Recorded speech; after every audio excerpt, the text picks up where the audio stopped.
الحمدللہ وکفا والصلاة والسلام علی عبادہ الذین اصطفیٰ خصوصاً علی افضلہم وخاتم النبیین محمد الامین وعلی آلہ وصحبہ اجمعین.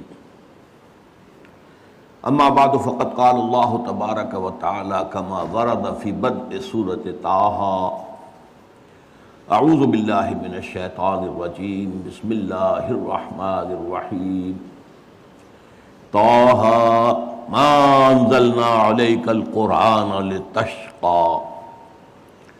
وقال عز وجل كما ورد في سورة بني إسرائيل وبالحق أنزلناه وبالحق نزل وما أرسلناك إلا مبشرا ونذيرا.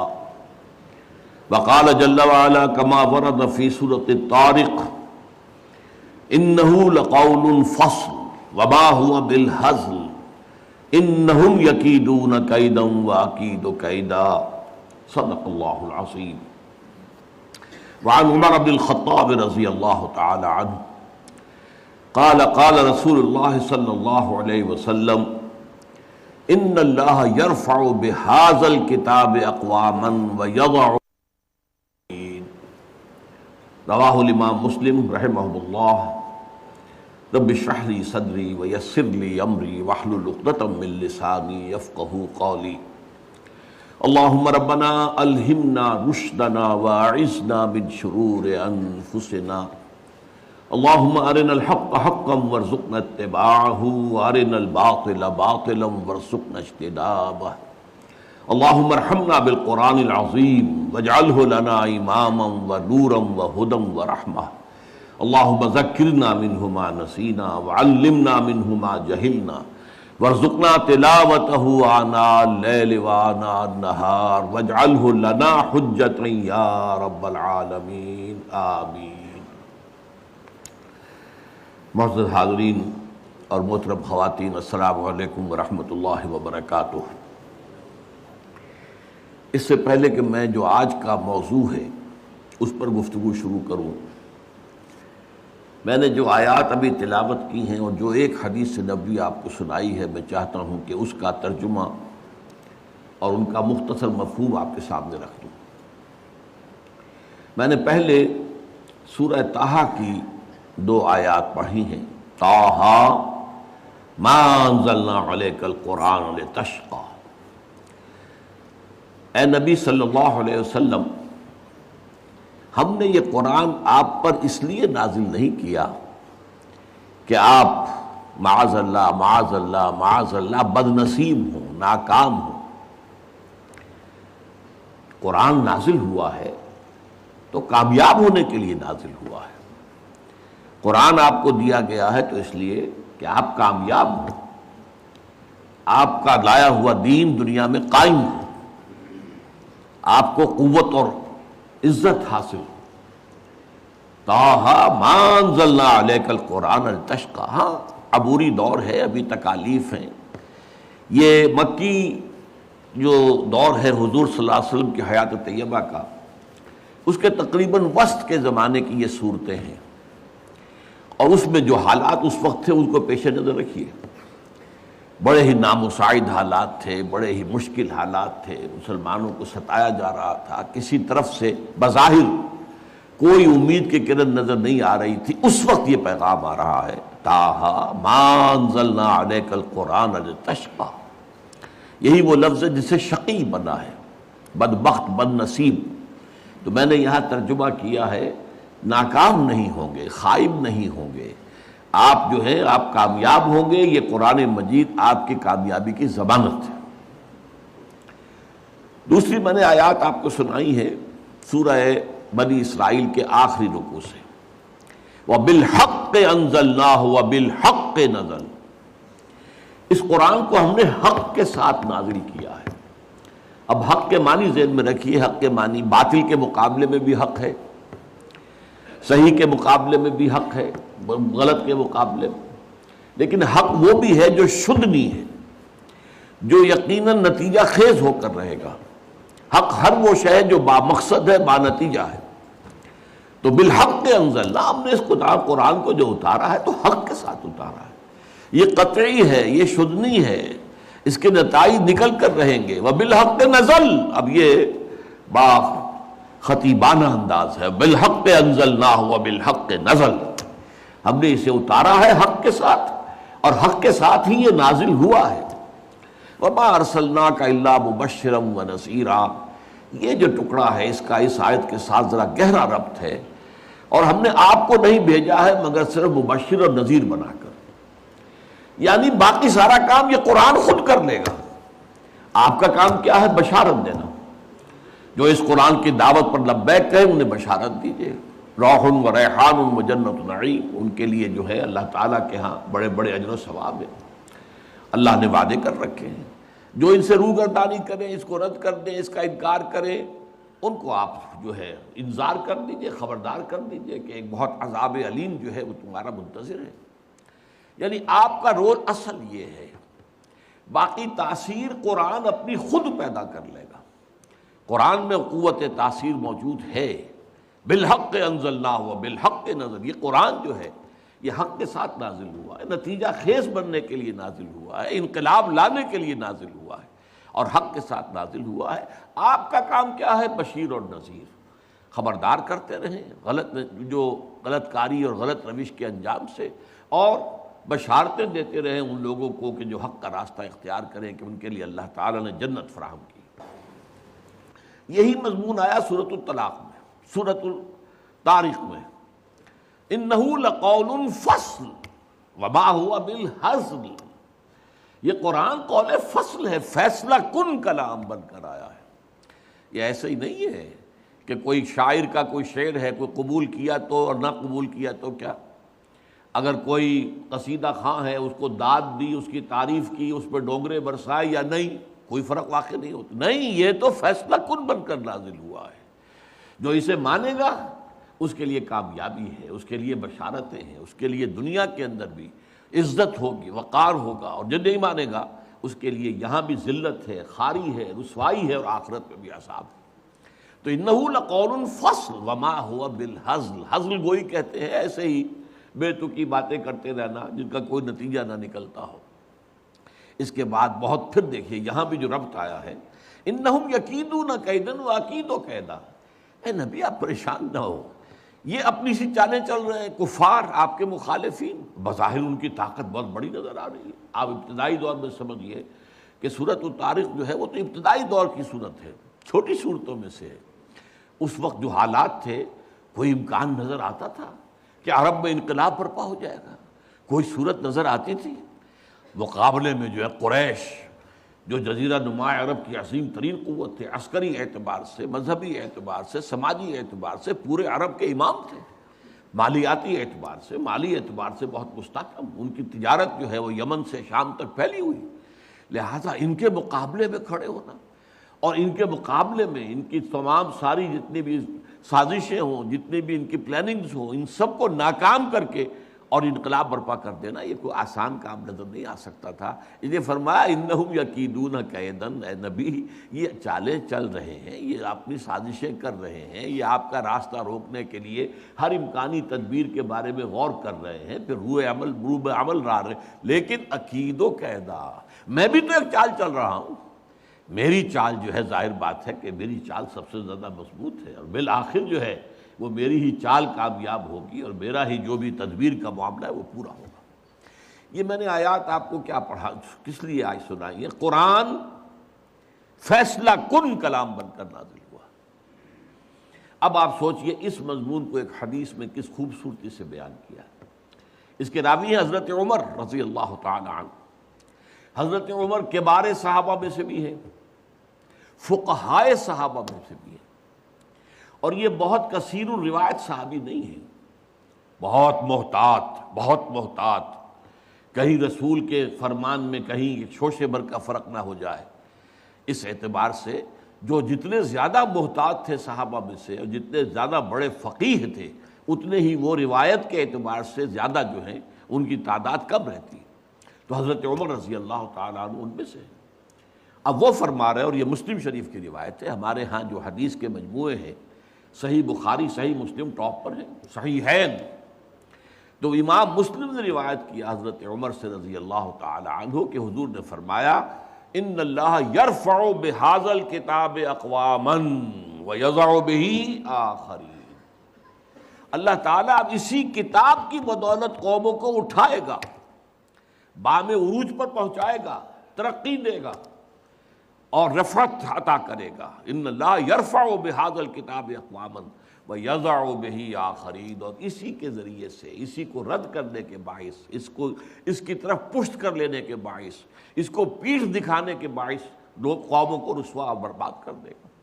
گویا کہ وہی مضمون جو ان صورتوں میں آیا کہ انہ لقول فصل وما هو بالحزن وبالحق انزلناه وبالحق نزل، اسی کو اس حدیث کے اندر جو ہے بہت سادہ الفاظ کے اندر بیان کر دیا گیا، ان اللہ یرفع بہذا الکتاب اقواما ویضع بہ آخرین۔ یہ ہے مقام و مرتبہ۔ عظمت قرآن پر تو میری ویسے بہت سی تقاریر ہیں، میں ان آیات کو وہاں نہیں لایا کرتا، لیکن آج خاص مضمون کی وجہ سے میں نے یہ آیات آپ کو پڑھ کر سنائی ہے کہ قرآن نتیجہ خیز ہے، قرآن کامیاب ہو کر رہنے والی شے ہے، قرآن مغلوب ہونے والا نہیں ہے، قرآن سے یقیناً نتیجے برآمد ہوں گے، اس کا یقین کر لیا جائے۔ اب اس توحید کے بعد آئیے جو آج کا موضوع ہے، آپ نے شاید اخبار میں اور وہ جو لیفلیٹ دیکھا ہو، اس میں میں نے اس کا عنوان معین کیا ہے کہ پوری نوع انسانی، عالمی امت مسلمہ اور پاکستان، ملت اسلامیہ پاکستان، ان سب کی تقدیر قرآن مجید سے وابستہ ہے۔ اب میں ایک ایک کر کے ان مضامین کی طرف آ رہا ہوں۔ دیکھیے، سب سے پہلے ہمیں یہ سوچنا ہے کہ کیا نوع انسانی کی ابدی قسمت یہ ہے کہ خدا سے عالمی بغاوت جاری رہے؟ میں اسی مقام پر 22 فروری 2004 کو ایک تقریر کر چکا ہوں، موجودہ عالمی حالات میں اسلام کا مستقبل۔ اس وقت میں نے گفتگو کی تھی جو اس وقت فوری حالات ہیں اور مستقبل قریب میں جو آنے والے حالات ہیں، اور اس کا نتیجہ کیا تھا کہ فی الحال اور فی الوقت اور مستقبل قریب میں اسلام بحیثیت نظام زندگی، اسلام بحیثیت دین کا کوئی مستقبل نہیں۔ ابھی یہ اور دبے گا اور دبایا جائے گا اور زوال آئے گا اس کو، لیکن یہ کہ آج جو بات میں آپ سے کہہ رہا ہوں وہ ذرا مستقبل بعید کی ہے، تھوڑے سے فاصلے کی بات ہے۔ اگرچہ یہ مستقبل بعید بھی اب بہت بعید نہیں ہے، اب بڑی تیزی کے ساتھ جو واقعات و حالات ہیں ان کی رفتار بہت تیز ہے، بہت تیز ہے۔ The pace of events is very fast, لہذا وہ بعید تو میں کہہ رہا ہوں قریب کے مقابلے میں، اس لیے کہ ہم دو ہی مستقبل جانتے ہیں، مستقبل قریب، مستقبل بعید۔ لیکن یہ کہ یہ نہ سمجھیے کہ کوئی بہت بعید ہے، زیادہ دور کی بات نہیں ہے، یہ نہیں رہے گا، یہ نہیں ہوگا جیسے کہ آج ہے اور ابھی کچھ عرصے اور رہے گا کہ پوری دنیا میں ریاست اور سیاست سے اللہ کو نکال دیا جائے۔ نتھنگ ڈوئنگ، جاؤ تم مسجد میں رہو، چرچ میں رہو، سینیگوگ میں رہو، یا جس نے تمہیں بتوں کی شکل میں دیکھا جاؤ وہاں پر مندروں میں رہو، کہیں رہو، ہمارے ملک کے اجتماعی معاملات سے تمہارا کوئی دخل نہیں۔ ریاست ہماری حاکمیت پر چلے گی، ہم حاکم ہیں، ہم تمہیں حاکم ماننے کو تیار ہی نہیں، قانون ساز ہم ہیں، ہم تمہیں اور تمہارے رسول کو شارع ماننے کے لیے تیار ہی نہیں۔ ہمارا اپنا نظام ہوگا، ہمارے اپنے فیصلے ہوں گے، ہم چاہیں گے تو دو مردوں کی شادی رجسٹر کریں گے، ایک مرد کو شوہر، دوسرے مرد کو جو ہے اس کی بیوی قرار دے دیں گے، تمہارا کوئی دخل نہیں۔ اب یہ عالمی بغاوت ہے اللہ کے خلاف اور گلوبل ہے۔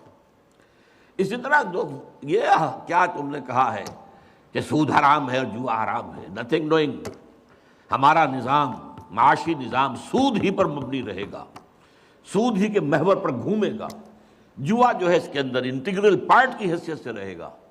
تم اپنے احکام اپنے پاس رکھو، مسجد میں رکھو، اس کی تلاوت کر لیا کریں، تمہارے ماننے والے جو ہیں تلاوت کر کے ان آیات کا ثواب لے لیا کریں، لیکن ہمارے معاشی نظام سے تمہارا کوئی واسطہ نہیں۔ سماجی نظام میں ابھی کچھ تھوڑی بہت عالم اسلام کے اندر کچھ باتیں ہیں اللہ اس کے رسول کی، لیکن یہ کہ وہ بھی تیزی کے ساتھ جو سیلاب آ رہا ہے، جس کو کہتے ہیں ہم اپنی تہذیب کو عام کرنا چاہتے ہیں، عالم اسلام میں بھی ہم اپنی تہذیب قائم کرنا چاہتے ہیں، تہذیبوں کا تصادم ہو رہا ہے، یہ بھی القریب جو ہے بات پوری ہو جائے گی۔ یہ صورتحال اس وقت ہے اور ابھی مستقبل قریب میں رہے گی، اور اس کا میں نے تفصیل سے اس پر گفتگو کی تھی 22 فروری سن 2004 کو اسی مقام پر۔ اب وہ کتابچے کی شکل میں موجود ہے، لیکن یہ ہمیشہ رہنے والی بات نہیں۔ مستقبل بعید میں ایسا نہیں ہوگا کہ غریب اور امیر کے درمیان یہ فرق و تفاوت رہے۔ جو ہمارے ہاں مشہور ہے شمال اور جنوب، شمالی جو اس کرے کا جو علاقہ ہے اس میں سب کیا ہے، ڈیولپڈ کنٹریز ہیں، اور جنوبی کے اندر جو ہے شمالی امریکہ ورسس جنوبی امریکہ، ذرا غور تو کیجیے، اور جو کچھ ہو رہا ہے یورپ اور اس کے مقابلے میں افریقہ۔ تو اسی طریقے سے در حقیقت یہ شمال اور جنوب کی جو ایک ہے کانفلکٹ ہے، یا یہ کہ G8 G15 versus the third world, ایک یہ ہے تیسری دنیا کہلاتی ہے، اس تیسری دنیا کا کوئی تعلق ہی نہیں ہے۔ سارے معاملات G8 طے کریں گے، G7 بیٹھیں گے، G13 ہوں گے، G15 ہوں گے، وہ طے کریں۔ یہ جو ہے بیکورڈ کنٹریز، ڈیولپنگ کنٹریز کا بھی کہہ دیتے ہیں، بہت ہی رعایت کرتے ہیں نا، تو بڑا یعنی معصوم سا لفظ دے دیتے ہیں ڈیولپنگ کنٹری، لیکن اصل لفظ کیا، تھرڈ ورلڈ، یہ تھرڈ ورلڈ ہے۔ یہ تفاوت کیا ہمیشہ رہے گا؟ کیا یہ نوع انسانی کا مستقل مقدر ہے؟ اسی طریقے سے کیا یہ خون ریزیاں اسی طرح جاری رہیں گی؟ کیا یہ ابدی ہے؟ 20ویں صدی عیسوی جو ختم ہوئے، ابھی 6-7 برس ہی ہوئے، 6 برس ہوئے ہیں، 6.5 برس، اس کے نصف اول میں 2 عظیم جنگیں ہوئی، نصف اول، اور ان 2 عظیم جنگوں میں سے دوسری میں 6 کروڑ انسان ختم ہوا۔ جسٹ امیجن، 6 کروڑ انسان، 60 ملین۔ پہلی جنگ کے اندر بھی کروڑوں ہی میں ہوں گے، دونوں کو جمع کر لیں تو لگ بھگ 10 کروڑ انسان قتل ہوا ہے پچھلی صدی کے نصف اول میں۔ نصف ثانی میں جنگ کوئی بڑی نہیں ہوئی، چھوٹی چھوٹی جنگیں ہوتی رہی ہیں، لیکن یہ ہے کہ ایک سرد جنگ جو ہے یہ تو مسلسل جاری رہی، مسلسل جاری رہی، مسلسل جاری رہی۔ نتیجہ کیا نکلا کہ جو بھی اللہ تعالیٰ نے اس دنیا میں وسائل و ذرائع پیدا کیے ہیں، دولت کے لیے پیدا کرنے کے جو بھی چیزیں ہیں، جو سورسز ہیں، وہ سب کے سب لگے ہیں ہتھیاروں پر، سب کے سب لگے ہیں اپنے دوسرے مد مقابل کو نیچا دکھانے پر۔ عوام بھوکا مرتے ہیں تو مرے۔ یہ جو تھرڈ ورلڈ ہے یا جو غریب ممالک ہیں، اگر ان کی نصف سے زیادہ آبادی بھی اگر پاورٹی لائن سے نیچے ہو تو ہوا کرے، ہمیں کیا ہے؟ ہمیں تو راستہ روکنا ہے روس کا، USSR کا، اور USSR نے اور اس کے ساتھیوں نے راستہ روکنا تھا امریکہ کا۔ تو یہ صورتحال جو ہے اب تیسری عظیم جنگ تلی کھڑی ہے۔ کچھ پتہ نہیں کہ یہ جو کچھ معاملہ شروع ہوا ہے اور جو ہو رہا ہے رفتہ رفتہ بڑھے گا، یہ لبنان کا معاملہ ہے، لبنان سے آگے جا کر یہ شام کا سیریا کا معاملہ ہو جائے۔ تو تیسری عالمگیر جنگ جو ہے، فرق کیا ہوگا کہ پہلی 2 جنگیں یورپ میں لڑی گئی اور انہوں نے طے کر لیا تھا اب کوئی عالمی جنگ ہم نہیں لڑیں گے، ہم نے بہت خون دے دیا، 10 کروڑ آدمی دے دیا۔ ان 10 میں سے آپ کو معلوم ہے 60 لاکھ تو یہودی تھے، 60 ملینز میں سے 6 ملینز یہودی تھے، جس دوسری ورلڈ وار ہے اس کے دوران جرمنوں نے جنہیں قتل کیا، ختم کیا۔ لیکن اب جنگ لڑی جائے گی مڈل ایسٹ میں۔ مڈل ایسٹ کا نقشہ بدلا جا رہا ہے، کہا جا رہا ہے، یہ تو اب ایک عام لفظ ہے سب کی زبان پر، مڈل ایسٹ کا نقشہ تبدیل کرنا ہے، مڈل ایسٹ کا نقشہ تبدیل، مطلب کیا ہے اس کا؟ مطلب یہ ہے کہ یہاں گریٹر اسرائیل بن رہا ہے، یہ ملکوں کی سرحدیں ختم ہو جائیں گی۔ کیا ہے لبنان اور شام؟ یہ پہلے ایک ہی ملک ہوتے تھے، بلکہ جارڈن بھی انہی میں شامل تھا، بعد یہ تو شام ہے، یہ شام کا صحرا، یہ سارا فلسطین، اسرائیل، لبنان اور جارڈن اور سیریا، یہ سب ایک ملک تھے، گریٹر سیریا۔ یہ تو پچھلی جو صدی کی پہلی جنگ عظیم تھی، اس کے بعد بندر بانٹ کی گئی، یہ مختلف ممالک بنا دیے گئے، یہ انگریزوں کا، یہ فرانسیسیوں کا، یہ فلاں کا، یہ فلاں کا۔ بہرحال اب انہوں نے بنانا ہے یہ ساری لکیریں ہٹا کر پورا عراق، اس پر تو قبضہ ہو ہی گیا تقریباً، جب جو ہے امریکہ نے ختم کیا تھا صدام کی حکومت کو اور فتح حاصل ہوئی تھی، شیرون نے صاف کہہ دیا تھا عنقریب عراق پر ہمارا قبضہ ہوگا، اور اس سے پہلے وہ کہتے تھے ہمارا گریٹر اسرائیل جو ہے دریائے فرات تک ہوگا، لیکن اب انہوں نے کہا نہیں، یہ تو دریائے دجلہ تک جائے گا، ٹائگرس تک، ناٹ یوفریٹس بٹ ٹائگرس۔ تاکہ عراق کا جتنا بھی علاقہ زرخیز ہے، دو آبا ہے نا، ایک دریائے فرات آ رہا ہے اور دوسرا دریا جو ہے دریائے دجلہ آ رہا ہے، اس کے درمیان جو دو آبا ہے انتہائی زرخیز، وہ سارا ہمارے پاس ہو۔ تو سوچنے کی بات یہ ہے کہ کیا نوع انسانی کی آخری تقدیر یہی ہے؟ نہیں، ایسا نہیں۔ آج میں اس منفی پہلو کے بجائے آپ کے سامنے مثبت پہلو رکھ رہا ہوں، صرف اس فرق کے ساتھ کہ ابھی ذرا دور ہے، ابھی اس کے لیے قربانیاں دینی ہوگی، ابھی اس کے لیے محنتیں کرنی ہوگی، ابھی اللہ تعالیٰ کی سزا جو ہے اس میں اور سختی اور شدت آئے گی۔ میں چاہتا ہوں کہ جو کچھ مجھے نظر آ رہا ہے وہ آپ کو دکھاؤں، وہ جو اقبال نے کہا دیکھا ہے جو کچھ میں نے اوروں کو بھی دکھلا دے۔ یہ ظاہر بات ہے کہ ایک انسان جو ہے جو غور کرتا ہے، سوچتا ہے، اور جیسے کہ اقبال نے کہا تھا سرما ہے میری آنکھ کا خاک مدینہ و نجف، میں نے ذرا اس میں ترمیم کی ہے، آپ کے علم میں ہوگا کہ سرما ہے میری آنکھ کا خاک حجاز و حول قدس، مدینہ اور نجف تو ایک ہی شے ہے۔ حضرت علی اور حضور کے مابین کیا فرق ہے؟ حضور نے خود فرمایا انا مدینۃ العلم وعلی بابها، وہ تو ایک شے ہے۔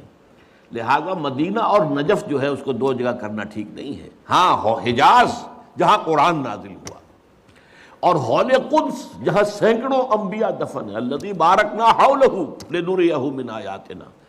جو اولڈ ٹیسٹمنٹ ہے، جو نیو ٹیسٹمنٹ ہے، بائبل ہے، اس سب کا تعلق کس سے ہے؟ حول قدس سے۔ تو ان دونوں کے ذریعے سے جو باتیں میں نے دیکھی ہیں میں آپ کو دکھانا چاہ رہا ہوں۔ بہت سے لوگ کہتے ہیں یہ بہت دور کی کوڑی لاتے ہیں، میں کیا کروں؟ میں تو جو دیکھوں گا وہی دکھاؤں گا، جو مجھے نظر آ رہا ہے وہی آپ کو سجھاؤں گا۔ بہرحال یہ ہے کہ پوری دنیا میں بالآخر اسلام کا غلبہ ہوگا، عالمی سطح پر خلافت علی منہاج النبوت قائم ہو کر رہے گی، اور پوری دنیا میں امن و امان ہوگا، خوشحالی ہوگی۔ بڑی طویل حدیث ایک موجود ہے کہ اس کے بعد یہ ہوگا جنگ ختم ہو جائے گی، خونریزی ختم ہو جائے گی، امن و امان ہوگا، خوشحالی اتنی ہوگی کہ زمین اپنے سارے خزانے اگل دے گی، آسمان اپنی ساری برکتیں نازل کر دے گا۔ یہ دور آنا ہے، عالمی غلبہ اسلام اور اللہ کے دین کا غلبہ اور خلافت علی منہاج النبوت کا قیام۔ اب اگلی بات، لیکن ظاہر بات ہے یہ کام کہیں ایک جگہ سے شروع ہوگا، ایک دم تو عالمی غلبہ پوری دنیا پر نہیں آ جائے گا۔ اس بات کو یہیں پر روکیے، اب اس بحث آگے چلے گی ہماری۔ اب آئیے جو دوسرا حصہ تھا، کیا عالمی امت مسلمہ کی تقدیر یہی ہے کہ ذلت و مسکنت ان پر مسلط رہے؟ ضربت علیہم الذلۃ والمسکنۃ وباؤوا بغضب من اللہ، جو حشر لبنان کا ہو رہا، جو اس سے پہلے فلسطینیوں کا ہوتا رہا ہے۔ کیوں نہیں کر سکی دنیا؟ مسلم دنیا چپ، زیادہ سے زیادہ بہت ریزولوشن پاس کر دیں گے، ابھی جایا پترا میں جمع ہو گئے ہیں، بعد ملیشیا میں، اور ریزولوشن پاس کر دیا، اللہ اللہ خیر صلی اللہ، نو تھریٹ۔ کوئی یہ بھی کہنے کو تیار نہیں کہ ہم اپنے سفارتی تعلقات منقطع کر لیں گے، نہیں۔ کوئی یہ کہنے کو تیار نہیں کہ ہم اپنے تجارتی تعلقات منقطع کر لیں گے، نہیں۔ درخواست ہے تو اسی یونائٹڈ نیشنز سے ہے، اور درخواست ہے تو اسی یونائٹڈ اسٹیٹس آف امریکہ سے ہے، وہ سیز فائر کرا دیں۔ ان کی مرضی سے تو جنگ شروع ہوئی ہے، ان کے پلان کے تحت تو معاملہ ہے۔ ان کی خواہش ہے کہ جب تک حزب اللہ کی کمر نہ ٹوٹ جائے، کچل نہ دیا جائے، اس وقت تک جنگ بندی نہ ہو۔ یہ تو دوسری بات ہے، حزب اللہ نے جتنی مقاومت کا مظاہرہ کیا ہے، دے آر سرپرائزڈ، یہ ان کے لیے بالکل ایک سرپرائز ہے۔ اس قدر ہمت جو ہے ایک جو ہے حزب اللہ، جو کہ کوئی ریگولر آرمی نہیں ہے، جس کے پاس ٹینک نہیں ہے، جس کے پاس ہوائی جہاز نہیں ہے، ٹینک ہوائی جہاز تو پوری لبنان کی فوج کے پاس نہیں ہے، چند ہزار فوجی ہیں، اللہ اللہ خیر صلی اللہ، کچھ بھی نہیں، نہ ایئر فورس ہے نہ کچھ اور ہے۔ اور یہ حزب اللہ کیا ہے؟ ان کے پاس یا راکٹس ہے یا کلاشنکوفس ہے، بس دو چیزیں۔ ادھر سے جہاز پر جہاز آ رہا، 200 250 بمباریاں، 200 بمباریاں، لیکن کھڑے ہیں۔ لہذا اس اعتبار سے سوچنے کی بات ہے، کیا یہ پوری ذلت و مسکنت کی صورتحال امت مسلمہ پر یوں ہی جاری رہے گی ہمیشہ کے لیے؟ کیا پورا عالم اسلام جو تھرڈ ورلڈ میں آ گیا ہے، سارا عالم اسلام تھرڈ ورلڈ میں، G7 G8 میں کہیں کوئی نام نہیں کسی مسلمان ملک کا، نہ 3 میں نہ 13 میں، اور کیا یہی صورتحال جاری رہے گی کہ ہو گیا مانند آب ارزاں مسلمان کا لہو، پانی کی طرح مسلمان کا لہو بہہ رہا ہے؟ جہاں دیکھو، کشمیر میں دیکھ لو، فلسطین میں دیکھ لو، فلسطین میں تو 50 برس سے بہہ رہا ہے، کشمیر میں بھی اب تقریباً یوں سمجھیے کہ 20 برس ہونے کو آئے، جب سے کہ وہاں پر ایک جو ہے مسلح جد و جہد شروع ہوئی۔ پھر چچنیا میں کیا ہو رہا، مسلسل ہو رہا ہے، کوسوو میں کیا ہوا، بوسنیا میں کیا ہوا، برف گرتی ہے تو بیچارے مسلمانوں پر، مرتا ہے تو مسلمان۔ صومالیہ میں کیا ہوا تھا، یہ صورت، آج لبنان میں کیا ہو رہا ہے، یہ صورتحال دیکھیے، کیا یہی ہمیشہ جاری رہے گی؟ نہیں، صورتحال بدلے گی۔ اور بھی دور فلک ہیں ابھی آنے والے، ناز اتنا نہ کریں ہم کو ستانے والے۔ یہ عالمی ملت اسلامیہ امت مسلمہ جو ہے، اس کا یہ معاملہ ہوا کیوں ہے؟ ہوا اس لیے ہے، یہ میں اس پر مفصل کتاب لکھ چکا ہوں، سابقہ اور موجودہ مسلمان امتوں کا ماضی، حال اور مستقبل، کہ یہ جو ضربت علیہم الذلۃ والمسکنہ، یہ کیفیت جو بنی اسرائیل کے لیے آئی ہے قرآن میں، یہ آج ہم پر کیوں آ گئی ہے؟ کیا وجہ ہے؟ وجہ یہ کہ جو جرم انہوں نے کیا وہ ہم نے کیا، ہم نے قرآن کو پس پش ڈالا۔ نبذ فریق من الذین اوتوا الکتاب کتاب اللہ وراء ظہورہم، ہم نے اسے اپنا امام تو نہیں بنایا۔ ہاں، ختم قرآن کے بعد دعا مانگ لیتے ہیں، اللہم اجعلہ لنا اماما ونورا وہدی ورحمۃ، لیکن چلنا نہیں اس کے پیچھے، یہ امام ہی ہے بس ہمارا، کہنے کو امام، اس کی بات ماننی تو نہیں، اس کے احکام پر چلنا تو نہیں۔ تو اس لیے ہوا کہ ہم آج پوری دنیا میں ایک ملک بھی ایسا نہیں دکھا سکتے جس کے بارے میں ہم پورے اطمینان کے ساتھ دنیا کو یہ کہہ کر دعوت دے سکیں کہ come and see with your own eyes this is Islam, یہ ہے اسلام کی رحمت للعالمینی، یہ ہے محمد رسول اللہ صلی اللہ علیہ وسلم کی رحمت للعالمینی، پورے عالم کے لیے یہ نظام مبنی بر عدل و انصاف، مبنی بر عدل، سماجی عدل، سوشل جسٹس کا نظام جو ہے وہ اللہ نے دیا ہے۔ آؤ اپنی آنکھوں سے دیکھ لو، اس کے برکات کا مظاہرہ کر لو، مظاہرہ تمہارے سامنے ہے۔ وہ کتاب جو ہے وہ پڑھنے کے قابل ہے، نہ پڑھی ہو آپ نے ضرور پڑھیں، کیونکہ یہ سارے عقدے حل ہوتے ہیں۔ وجہ کیا ہے؟ یہ کیوں مسلمانوں ہی کا خون بہ رہا ہے؟ ہم تو اللہ کا نام تو لیتے ہیں کم سے کم، ہم اگر 120 کروڑ دنیا میں ہیں تو ان میں سے 20 کروڑ تو ایسے ہوں گے جو اللہ کا نام لیتے ہو مسجدوں میں جا کر، 20 کروڑ نہ ہو 20 ملین تو ہوں گے جو 5 وقتہ نمازی ہوں۔ یہ کفار، یہ تثلیث کے قائل، یہ ملحدین، یہ خدا کے منکر، آج قوت ہے تو ان کے پاس، دبدبہ ہے تو ان کا، دنیاوی وسائل ہیں تو اس پر قبضہ ان کا، کیوں ہے؟ کیا وجہ ہے؟ دو ہی امکانات ہیں، یا تو اللہ ظالم ہے معاذ اللہ ثم معاذ اللہ، اور یا اللہ لاچار ہے، کچھ کر نہیں سکتا، میں کیا کروں، میں نہیں کر سکتا۔ مانیں گے آپ دونوں باتوں کو؟ نہیں مان سکتے۔ پھر کیا جواب ہے اس کا؟ بڑا پیارا شعر اقبال کا، تو قادر و عادل ہے مگر تیرے جہاں میں ہیں تلخ بہت بندے مزدور کے اوقات۔ اے اللہ تو قادر ہے علی کل شے، اور تو عادل ہے، عدل کرنے والا، پھر بھی یہ کیا ہو رہا ہے دنیا میں؟ مزدور کا خون پسینہ نکال کر سرمایہ دار جو ہے اس کے خون سے کشید کی ہوئی سرخ شراب پیتا ہے شام کو بیٹھ کر، یہ کیا ہے؟ خواجہ از خون رگے مزدور سعادت لال ناب، از جفائے دہ خدایاں کشت دہقانہ خراب۔ ان جاگیرداروں وڈیروں کے ظلم سے جو کاشتکار ہے، جو ہاری ہے، اس کی تو کھیتی برباد ہے۔ یہ کیا ہو رہا ہے؟ کیا تو ظالم ہے؟ کیا تو لاچار ہے؟ نہیں، یہ تمہارے کرتوت ہیں، تمہارے اعمال ہیں، اس کی سزا، یہ سمجھنے کی بات ہے۔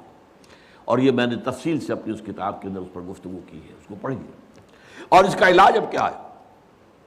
کم سے کم کسی ایک ملک میں، سائزیبل ملک ہو، یہ نہیں چھوٹا سا جزیرہ ہو کوئی برونائی کی طرح کا، نہیں، کم سے کم ایک سائزیبل ملک میں اسلام کا مکمل نظام عدل اجتماعی قائم کر کے دنیا کو دکھا دیا جائے، یہ گویا کہ اتمام حجت ہو جائے گا۔ دیکھ لو نمونہ، ابھی تو کیا ہوتا ہے، ہم اسلام کے محاسن بیان کرتے ہیں، اسلام کی یہ خوبی کہتے ہیں، بھائی دکھاؤ کہیں دنیا میں ہے؟ نہیں بھائی، وہ تو 1400 برس پہلے جانا پڑے گا دیکھنے کے لیے، تو کون سنے گا آپ کی بات؟ دکھاؤ کہیں، نافذ کرو کہیں، مثال پیش کرو کہیں۔ میں نے آپ کو سنایا تھا پسر اقبال ڈاکٹر جاوید اقبال دورہ کر کے آئے تھے سینٹرل ایشین ریپبلکس جو ہیں، جو پہلے USSR میں تھیں اب اس سے علیحدہ ہو گئی ہیں، سب آزاد ہیں، اور ان میں چاہے ان کی اپنی اپنی زبانیں اور ہیں، ازبک ہے، یہ ہے، وہ ہے، لیکن یہ فارسی سب جانتے ہیں۔ وہاں پر علامہ اقبال کا فارسی کا کلام 2/3 کلام تو فارسی میں عام، تو پسر اقبال کی جو آؤ بھگت وہاں ہوئی ہے، اقبال لاہوری کا بیٹا ہے، لیکن وہ کہا مجھ سے ڈاکٹر جاوید اقبال، جہاں میں گیا مجھ سے ایک بات کہی، we need a model, show us a model of Islamic state, we are ready to accept. The Saudi model is not acceptable to us, it is based on monarchy، بادشاہت پر ہے، ملوکیت پر بیسڈ ہے۔ The Iranian model is also not acceptable to us, it is based on theocracy, یہ مولویوں کی حکومت ہے۔ اسلامک آئیڈیل اسلامک اسٹیٹ کا نمونہ میں دکھا دو، ہم سب کے سب جو ہے لبیک کہیں۔ تو اگر کہیں دنیا میں ایک جگہ بھی وہ اسلامی نظام کا نمونہ دنیا کو دکھا دیا جائے، اتمام حجت ہو جائے گی، اور یہ فرض کفایہ ہو جائے گا پوری امت کی طرف سے۔ جیسے کسی مسلمان کی نماز جنازہ چند لوگ بھی پڑھ لیں تو باقی سب کی طرف سے ادا ہو جاتا ہے فرض، کوئی بھی نہ پڑھے تو پوری آبادی گناہ گار ہوگی۔ اسی طرح جب پوری دنیا میں کہیں اسلام نہیں ہے تو پوری امت گناہ گار ہے، مجرم ہے، اور اگر کہیں ایک جگہ بھی سائزیبل ملک میں آپ وہ نظام دکھا دیں تو فرض کفایہ ہو جائے گا، پھر دنیا لپکے گی اس کی طرف، دوڑے گی۔ اس کے بعد ہوگا جاء الحق وزهق الباطل ان الباطل کان زہوقا، اس کے بعد وہ کیفیت ہو جائے گی جس کا نقشہ اقبال نے کھینچا ہے، آسماں ہوگا سحر کے نور سے آئینہ پوش، اور ظلمت رات کی سیما پا ہو جائے گی، پھر دلوں کو یاد آ جائے گا پیغام سجود، پھر جبیں خاک حرم سے آشنا ہو جائے گی۔ یہ جو عمرے کے لیے جاتے ہیں اور حج کے لیے جاتے ہیں، خاک حرم پر اپنی جبین دیکھتے ہیں کہ نہیں؟ عالم انسانیت کو یہ پیغام سجود دوبارہ یاد آ جائے گا، اور جبیں جو ہے پھر جبیں خاک حرم سے آشنا ہو جائے گی۔ آنکھ جو کچھ دیکھتی ہے لب پہ آ سکتا نہیں، محو حیرت ہو کہ دنیا کیا سے کیا ہو جائے گی، اور کیا ہو جائے گی؟ آخری شعر اس نظم کا ہے، شب گریزاں ہوگی آخر جلوہ خورشید سے، اور یہ چمن معمور ہوگا نغمہ توحید سے، لا الہ الا اللہ ان الحکم الا للہ، یہ پورے اس روئے ارضی کے اوپر ہو کر رہے گا۔ لیکن اس کا طریقہ کیا ہے؟ طریقہ وہی ہے، پہلے کسی ایک ملک میں کر دو پھر وہ گلوبلائز ہو جائے گا۔ آج کی دنیا گلوبلائزیشن کی طرف تو خود ہی جا رہی ہے، یا باطل گلوبلائز ہو رہا ہے یا حق گلوبلائز ہوگا۔ اب دنیا جو ہے وہ محدود جو ہے سرحدوں میں رہنے والا مسئلہ ختم ہو چکا ہے، نیشن سٹیٹ کا تصور اب جو ہے ختم ہو چکا، معدوم ہو چکا ہے، یہ لکیریں رہ جائیں گی، ملٹی نیشنلز کی حکومت ہوگی، اور جو بھی ہوں گی گلوبلائزیشن کے بعد آپ کو معلوم ہے، اور کہتے بھی ہیں، صحیح کہتے ہیں کہ دنیا جو ہے وہ تو ایک گلوبل ولیج بن چکی ہے۔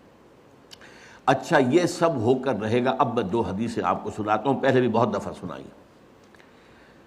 حضرت ثوبان نبی اکرم صلی اللہ علیہ وسلم کے ایک غلام تھے جنہیں آپ نے آزاد کر دیا تھا، مولا کہلاتے ہیں، ثوبان مولا رسول اللہ صلی اللہ علیہ وسلم۔ ان کی روایت ہے یہ، اور یہ مسلم شریف میں ہے، کہ میں نے حضور کو فرماتے سنا، ان اللہ یرفع، ان اللہ زوالی الارض، اللہ نے میرے لیے پوری زمین کو طے کر دیا، لپیٹ دیا، فرائض و مشارقہا و مغاربہا، تو میں نے اس کے سارے مشرق دیکھ لیے، سارے مغرب دیکھ لیے۔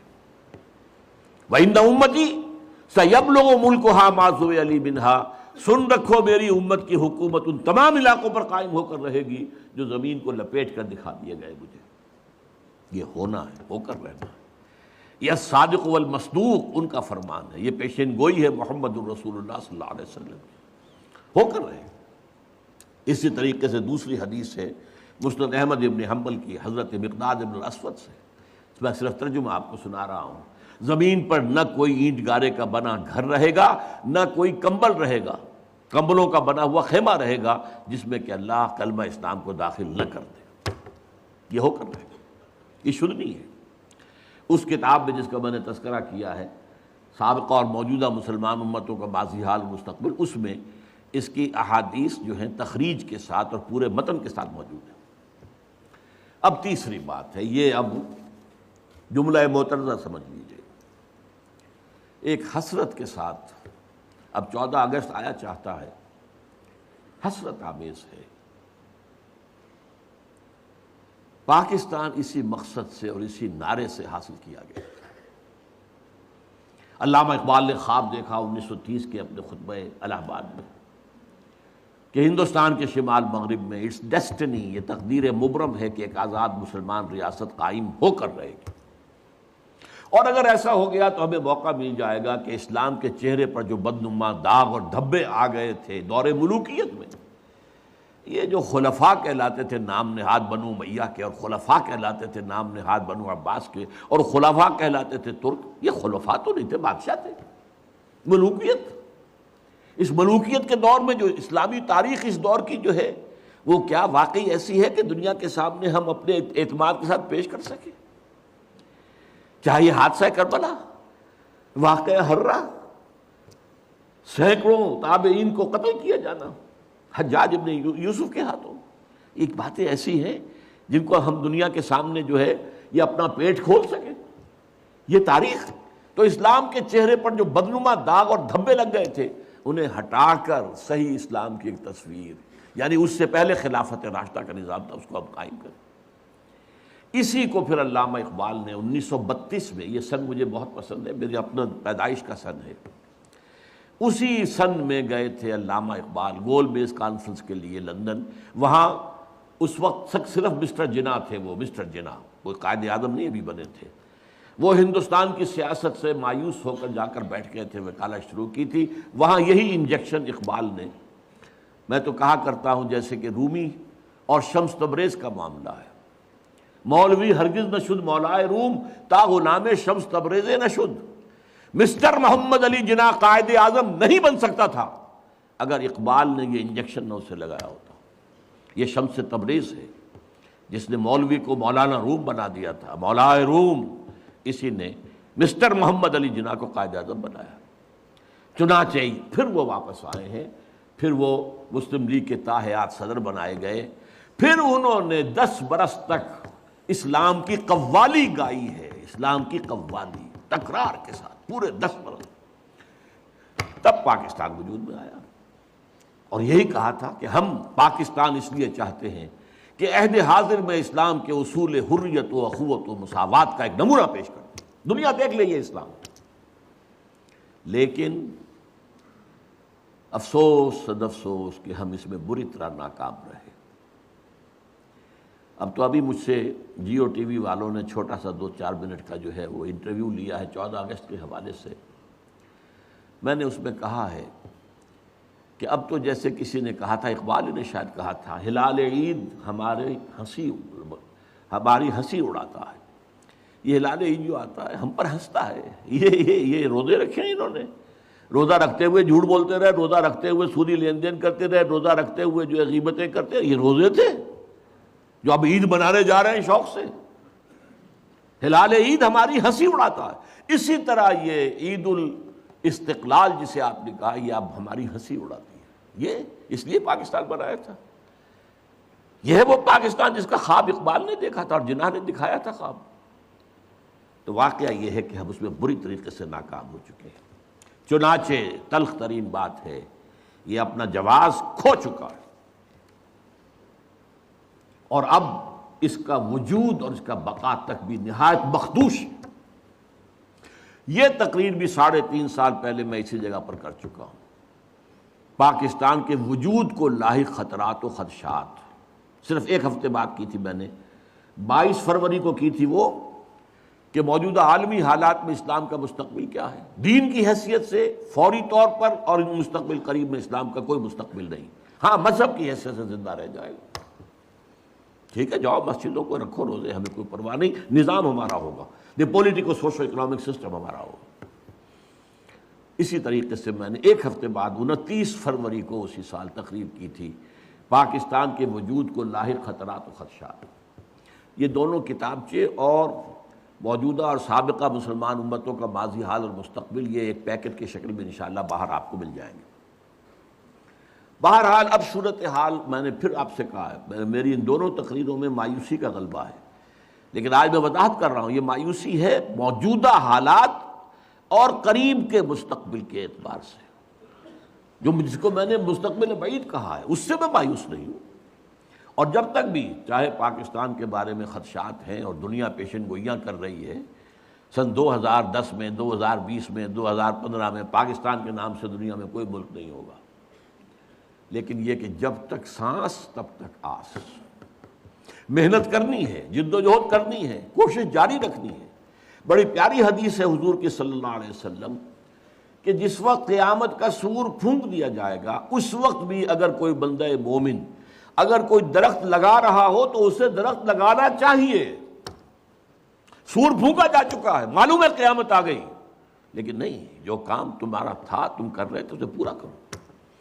لہذا آخری وقت اگرچہ اب میں سمجھتا ہوں کہ بہت ہی صورتحال جو ہے وہ بہت مخدوش ہے، لیکن جد و جہد جاری رکھنی ہے۔ اس پر میں آگے آؤں گا کیا جد و جہد۔ اب آئیے میرا چوتھا نقطہ آج کا کیا ہے۔ یہ جو اسلام کی گلوبلائزیشن ہوگی، گلوبلائزیشن آف اسلام، جو میں نے کہا مستقبل بعید میں یہ تقدیر مبرم ہے، ہو کر رہی، اس کے دو فیزز ہوں گے لا محالہ۔ پہلے کسی ایک ملک میں اسلام قائم ہو اور پھر وہ گلوبلائز ہو جائے۔ اب نوٹ کیجئے اصل بات جو آج کہہ رہا ہوں پہلی مرتبہ، یہ جو ہمارے ہاں دو شخصیتوں کے بارے میں احادیث آئی ہیں پیشن گوئیاں، حضرت مہدی سلام علیہ اور حضرت عیسیٰ کا بارے دیگر نزول، ان دونوں کا تعلق گلوبلائزیشن آف اسلام سے ہے۔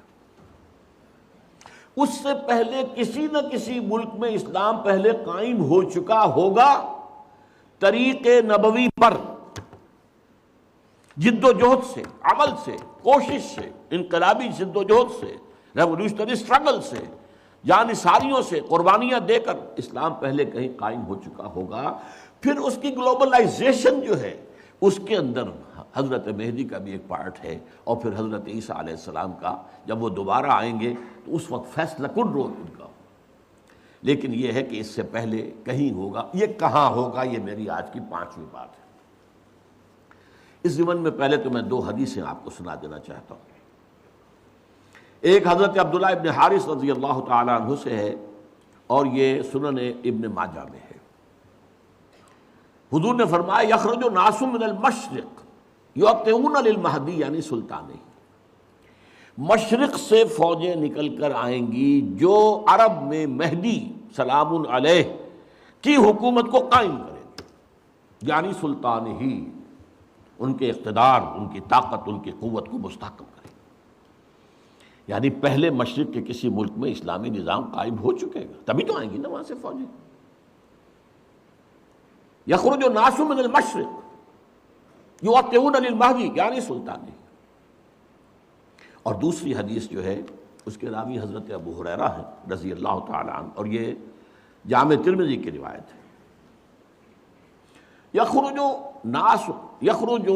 من خراسان رایات سود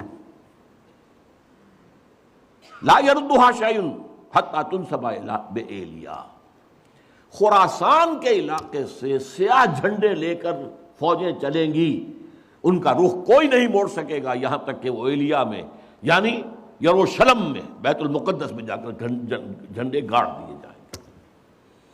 ان دو حدیثوں کے اعتبار سے نوٹ کیجئے، ایک حدیث میں خراسان کا لفظ ہے، یہ خراسان بزرگ کہلاتا ہے اصل میں، نوٹ کر لیجئے۔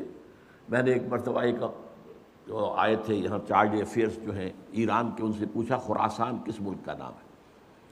ان کا ہمارے ہاں ایک صوبہ ہے خراسان، میں نے کہا نہیں، خراسان، ان کا خراسان بزرگ، وہ جو اولڈ گریٹر خراسان تھا، اس میں افغانستان پورا، ایران کا ایک حصہ جو اب بھی خراسان کہلاتا ہے، ایک صوبہ، شمال مشرقی صوبہ ہے وہ۔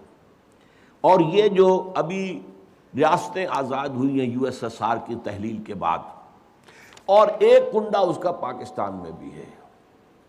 پاکستان کے جو شمالی علاقے ہیں، مالا کنڈ کی جو پہاڑی ہے اس سے آگے لے کر چترال تک، یہ بھی در حقیقت یوں سمجھیے، بلکہ میں نے ایک دفعہ اس کی مثال دی، جیسا بڑا کڑھایا ہوتا ہے، اس کے ادھر بھی کوئی کنڈا ہے، ادھر بھی کنڈا، ادھر سے پکڑیں گے، ادھر سے پکڑیں گے، تو خراسان جو ہے اس کڑھائے کے مانند تھا، جس میں کہ سارا افغانستان سوائے اس کے چھوٹے سے جنوبی حصے کے جسے سیستان کہتے تھے اس وقت، باقی پورا افغانستان، اور یہ جو ریاستیں ہیں ازبکستان وغیرہ اور کرغیزستان وغیرہ، اور پھر یہ کہ ایک کنڈا ایران میں، موجودہ ایران میں، اور ایک کنڈا پاکستان میں، اور دوسری حدیث میں مشرق کا لفظ آیا ہے۔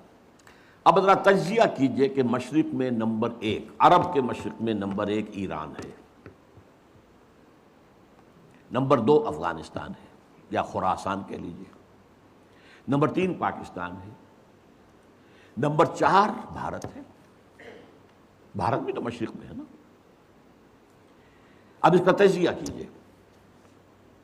جہاں تک ایران کا تعلق ہے، اگرچہ اس وقت تک تو صورت یہ ہے کہ ماننا پڑتا ہے کہ اگر کچھ ہمت، کچھ جرأت کا مظاہرہ کیا ہے تو صرف اہل تشیع نے کیا ہے۔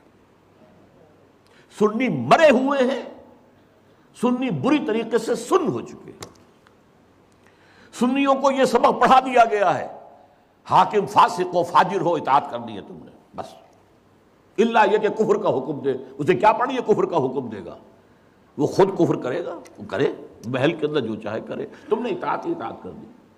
سارے بادشاہ بیٹھے ہوئے ہیں، کسی کا بال بیکا نہیں ہوا، ایرانیوں نے اٹھا کے شہنشاہ کو پھینکا، بھگایا وہاں سے، اور اسے جو ہے امریکہ تک نے پناہ دینے سے انکار کر دیا۔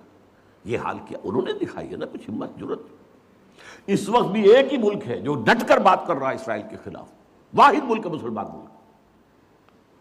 اس اعتبار سے تو واقعہ یہ ہے کہ ایران کی بڑی اہمیت ہے اس وقت، لیکن میں افسوس کے ساتھ کہہ رہا ہوں ایران کے ساتھ 2 ڈرا بیکس ایسے ہیں۔ ایک تو اس کے اندر نسلی برتری کا احساس بہت ہے، عربوں کو وہ حقیر سمجھتے ہیں،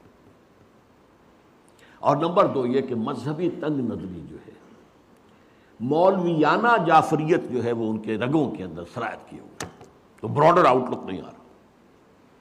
اس لیے میرے نزدیک ایران کا رول فوری طور پر کوئی نہیں ہوگا۔ البتہ یہ ہو سکتا ہے کہ گلوبلائزیشن کا جب مرحلہ آئے گا اسلام کا، اس وقت حضرت مہدی سلام علیہ کا ظہور ہو چکا ہوگا، تو شاید اس مرحلے پر ایران کام کرے، اللہ اعلم۔ اب باقی تینوں ملکوں پہ آئیے، افغانستان یا خراسان، پاکستان، بھارت۔ ایک عجیب تاریخی حقیقت کی طرف توجہ دلا رہا ہوں۔ تاریخ میں بہت سے ایسے دور گزرے ہیں ہندوستان کی عظمت کے جس میں یہ تینوں ملک ایک تھے۔ وہ اشوکا کا دور ہو، وکرماجیت کا دور ہو، وہ چندر گپت موریہ کا دور ہو۔ آپ کو معلوم ہے بدھزم جو ہے اس کا سب سے بڑا مرکز تو افغانستان تھا۔ سب سے بڑا بت جو ہے وہ تو بامیان میں تھا جسے گرایا ہے جو طالبان نے، بدھا کا سب سے بڑا مجسمہ وہاں تھا۔ یہ سارا در حقیقت جو تہذیب، گندھارا تہذیب، یہ قندھار کیا ہے، گندھارا تہذیب جو ہے وہ تو بدھ مت تہذیب تھی۔ تو یہ تقریباً ایک ملک رہے، پھر پٹھانوں کے دور میں ایک رہے، پھر مغلوں کے دور میں ایک رہے، اور میں اب تاریخی بات یاد دلا رہا ہوں، کوسی جن نے کہا تھا یہ 1971 میں جب یہ بنگلہ دیش کا ہمارا فال ہوا ہے، اس کی تجویز تھی کہ ایک حکومت قائم کی جانی چاہیے، the United States of the great Indian peninsula, اس میں افغانستان، پاکستان، بھارت، بنگلہ دیش کو شامل کیا جائے۔ بہرحال یہ چیزیں میں نے، اور اب جو کچھ ہو رہا ہے ظاہر بات ہے کہ جب ہمیں دیکھ لیا کہ کمزور ہو رہے ہیں، ان کے پاؤں تو لڑکھڑا ہی رہے ہیں، یہ تو خاتمے کے قریبی ہیں، تبھی تو امید ہو رہی ہے انہیں کہ کوئی کنفیڈریشن ہو جائے۔ اڈوانی صاحب نے کھل کر کہا، آج سے پہلے تو کسی نے نہیں کہا تھا، ابھی ہمارے پاؤں جمے ہوئے تھے زمین میں، اب وہ لڑکھڑا رہے ہیں۔ بہرحال اس اعتبار سے ہم نہیں کہہ سکتے کہ یہ تینوں ملک جو ہیں ان میں سے اللہ تعالیٰ، ظاہر بات ہے کہ پہلے تو ہمیں سب سے زیادہ توقع جی پاکستان سے تھی، پاکستان اسی لیے بنایا گیا تھا، اس میں ہم فیل ہو چکے ہیں، it has to be admitted. ہم اپنا وجہ جواز کھو چکے ہیں، رضوان دیت ختم ہو چکا ہے۔ اب یہ ہے کہ امریکہ کی آپ جب تک اس کی اسٹریٹجی کے مطابق چلتے رہیں گے وہ آپ کو باقی رکھے گا، ورنہ یہ ہے کہ وہ ختم کر دے گا۔ اور اگر ذرا سے بھی کوشش آپ نے کی کہ چائنا کی طرف لپکیں، اور جو کنٹینمنٹ آف چائنا کا حصار امریکہ بنانا چاہ رہا ہے، جس میں لیڈنگ رول اس نے دینا ہے بھارت کو، اور اس میں افغانستان بھی نتھی ہو چکا ہے، بھارت اور افغانستان کے درمیان تو تقریباً کانفیڈریشن قائم ہو چکی ہے، اور افغانستان ہمیشہ سے بھارت کا جو جھولی چک رہا ہے۔ یہ تو طالبان کے زمانے میں معاملہ بدلا تھا، یا یہ جو اینٹی رشین جو جہاد وہاں ہوا تھا اس میں معاملہ بدلا تھا، ورنہ آپ کے دل میں یہ ہوگا یا ہونا چاہیے کہ جب پاکستان وجود میں آیا ہے تو یونائٹڈ نیشنز کی ممبرشپ کی قرارداد جب پیش کی گئی کہ پاکستان کو بھی یونائٹڈ نیشنز کا UN کا ممبر بنا لیا جائے، تو ایک ہی ملک دنیا میں تھا جس نے مخالفت کی اور وہ افغانستان تھا۔ آج اسی کی روح دوبارہ کرزئی کی شکل میں آپ کے سر پر سوار بیٹھی ہوئی ہے۔ بہرحال یہ صورتحال جو ہے پاکستان کے بارے میں، اگر پاکستان نے کوشش کی تو پھر یہ کرنچ آئے گا ادھر سے بھی اور ادھر سے بھی، اور امریکہ کسی نہ کسی صورت میں ہماری ایٹمک جو ہے نیوٹرلائز کر کے صلاحیت کو کس شکل میں کرے گا یہ میں نہیں کہہ سکتا۔ 100 طریقے ان کے پاس موجود ہیں، ہمارا سارا نظام ہی جیم کر دے، کر سکتے، لیکن ڈو اٹ۔ عراق کا جو پہلی مرتبہ جنگ ہوئی تھی، سارا ان کا جو الیکٹرانک سسٹم تھا جیم کر دیا گیا۔ کیا کرے گا آپ؟ نہ راڈر کام کر رہا ہے، نہ کچھ اور کام کر رہا ہے، نہ کمیونیکیشن ہے، کیسے لڑائی؟ بہرحال یا ایک شکل یہ بھی ہے، اگر جو عوامی تحریک قاضی حسین احمد صاحب چلانے کی کوشش کر رہے ہیں، اگر یہ مومنٹم پکڑ گئی تو کیا ہوگا؟ کیوس میں کیا ہوگا؟ یا کوئی نیا مارشل لا، اور یا پھر پاکستان کا خاتمہ، کہ یہ تو اب انسٹیبل ہو گیا معاملہ، اور یہ بڑا اسٹریٹجک ریجن ہے، یہ انسٹیبلٹی جو ہے یہ ہم برداشت نہیں کر سکتے۔ واللہ عالم، واللہ عالم، یہ اندیشے ہیں، یہ خطرے ہیں۔ بہرحال اب اس سے آگے بڑھ کر یقین ہے کہ ہوگا ضرور مشرقی علاقے میں سے کہیں۔ بھارت کا میں نے ذکر کیوں کیا ہے؟ بھارت تو ایک غیر مسلمان ملک ہے، غیر مسلم ملک ہے، لیکن 18 کروڑ مسلمان وہاں رہتا ہے۔ پاکستان کی آبادی سے زیادہ مسلمان بھارت کے اندر ہیں، اور بھارت کا عام مسلمان پاکستان کے عام مسلمان سے زیادہ مذہبی ہے، یہ نوٹ کر لیجیے۔ اس لیے بھی کہ ان کے لیے مشکلات بہت ہیں۔ ہم نے عیاشیاں کی ہیں، امریکہ نے ہمیں گھی کے ڈبے دیے، ہمیں گندم دی، ہمیں یہ کیا، ہمیں وہ کیا، ہمیں تیل دیا، ہمیں سیبر جیٹ دے دیے، ہمیں پیٹن ٹینکس دے دیے، ہم نے عیش کیے، اپنی خودی کو بیچا، امریکہ کے پاس گروی رکھا اور عیش کیے، قرضے پر قرضے لیے، اور ہمارے ہاں جو ہے ایک طبقہ پیدا ہو گیا دنیا کے امیر ترین لوگوں میں سے، دنیا کے امیر ترین جنرلوں کے اندر ہمارے نام آ گئے۔ اور یہ کیا عظیم محل جو بنے ہیں، یہ ڈیفنس سوسائٹیز جو ہیں، وہ چاہے وہ کراچی کی ہو، لاہور کی ہو، کہیں اور کی ہو، یہ پیسہ کہاں سے آیا؟ قرضوں کا پیسہ جو کہ وہاں سے غبن ہوا، اور وہی واپس جا کر امریکہ کے سوئٹزرلینڈ کے بینکوں کے اندر ڈپازٹ بھی ہو گیا۔ یہ سارا معاملہ ہمارا ہوا ہے۔ لیکن جیسا کہ میں نے عرض کیا، ایک اعتبار سے اب میں اس وقت گریٹر انڈیا کی بات کر رہا ہوں، پاکستان جمع بھارت جمع بنگلہ دیش، اس کا جو خاص رول تاریخ میں رہا ہے وہ میں نے کئی دفعہ بیان کیا، اس وقت صرف گنواؤں گا۔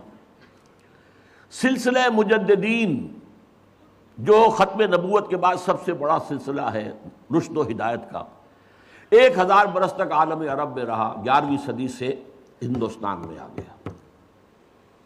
مجدد الفسانی کہاں؟ سرہند میں دفن ہے، ایسٹ پنجاب میں۔ 12ویں صدی کے مجدد شاہ ولی اللہ کہاں دفن ہے؟ دلی میں دفن ہے۔ 13ویں صدی کے مجدد شہید ہوئے بالا کوٹ میں۔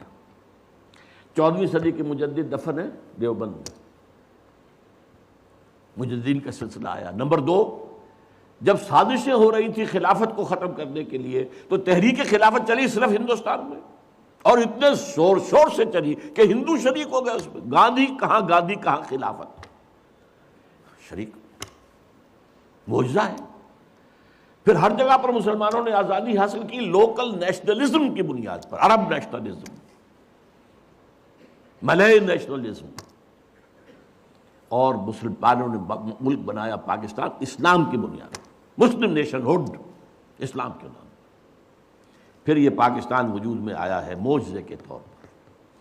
اس میں بھی میری کتاب ہے، کاش کہ آپ لوگوں کے پڑھنے کی کوئی عادت ہو، دلچسپی ہو۔ استحکام پاکستان کے نام سے کتاب، میں نے ثابت کیا پاکستان کا قیام معجزہ تھا۔ اور سب سے بڑی بات، پاکستان لیلۃ القدر میں نازل ہوا۔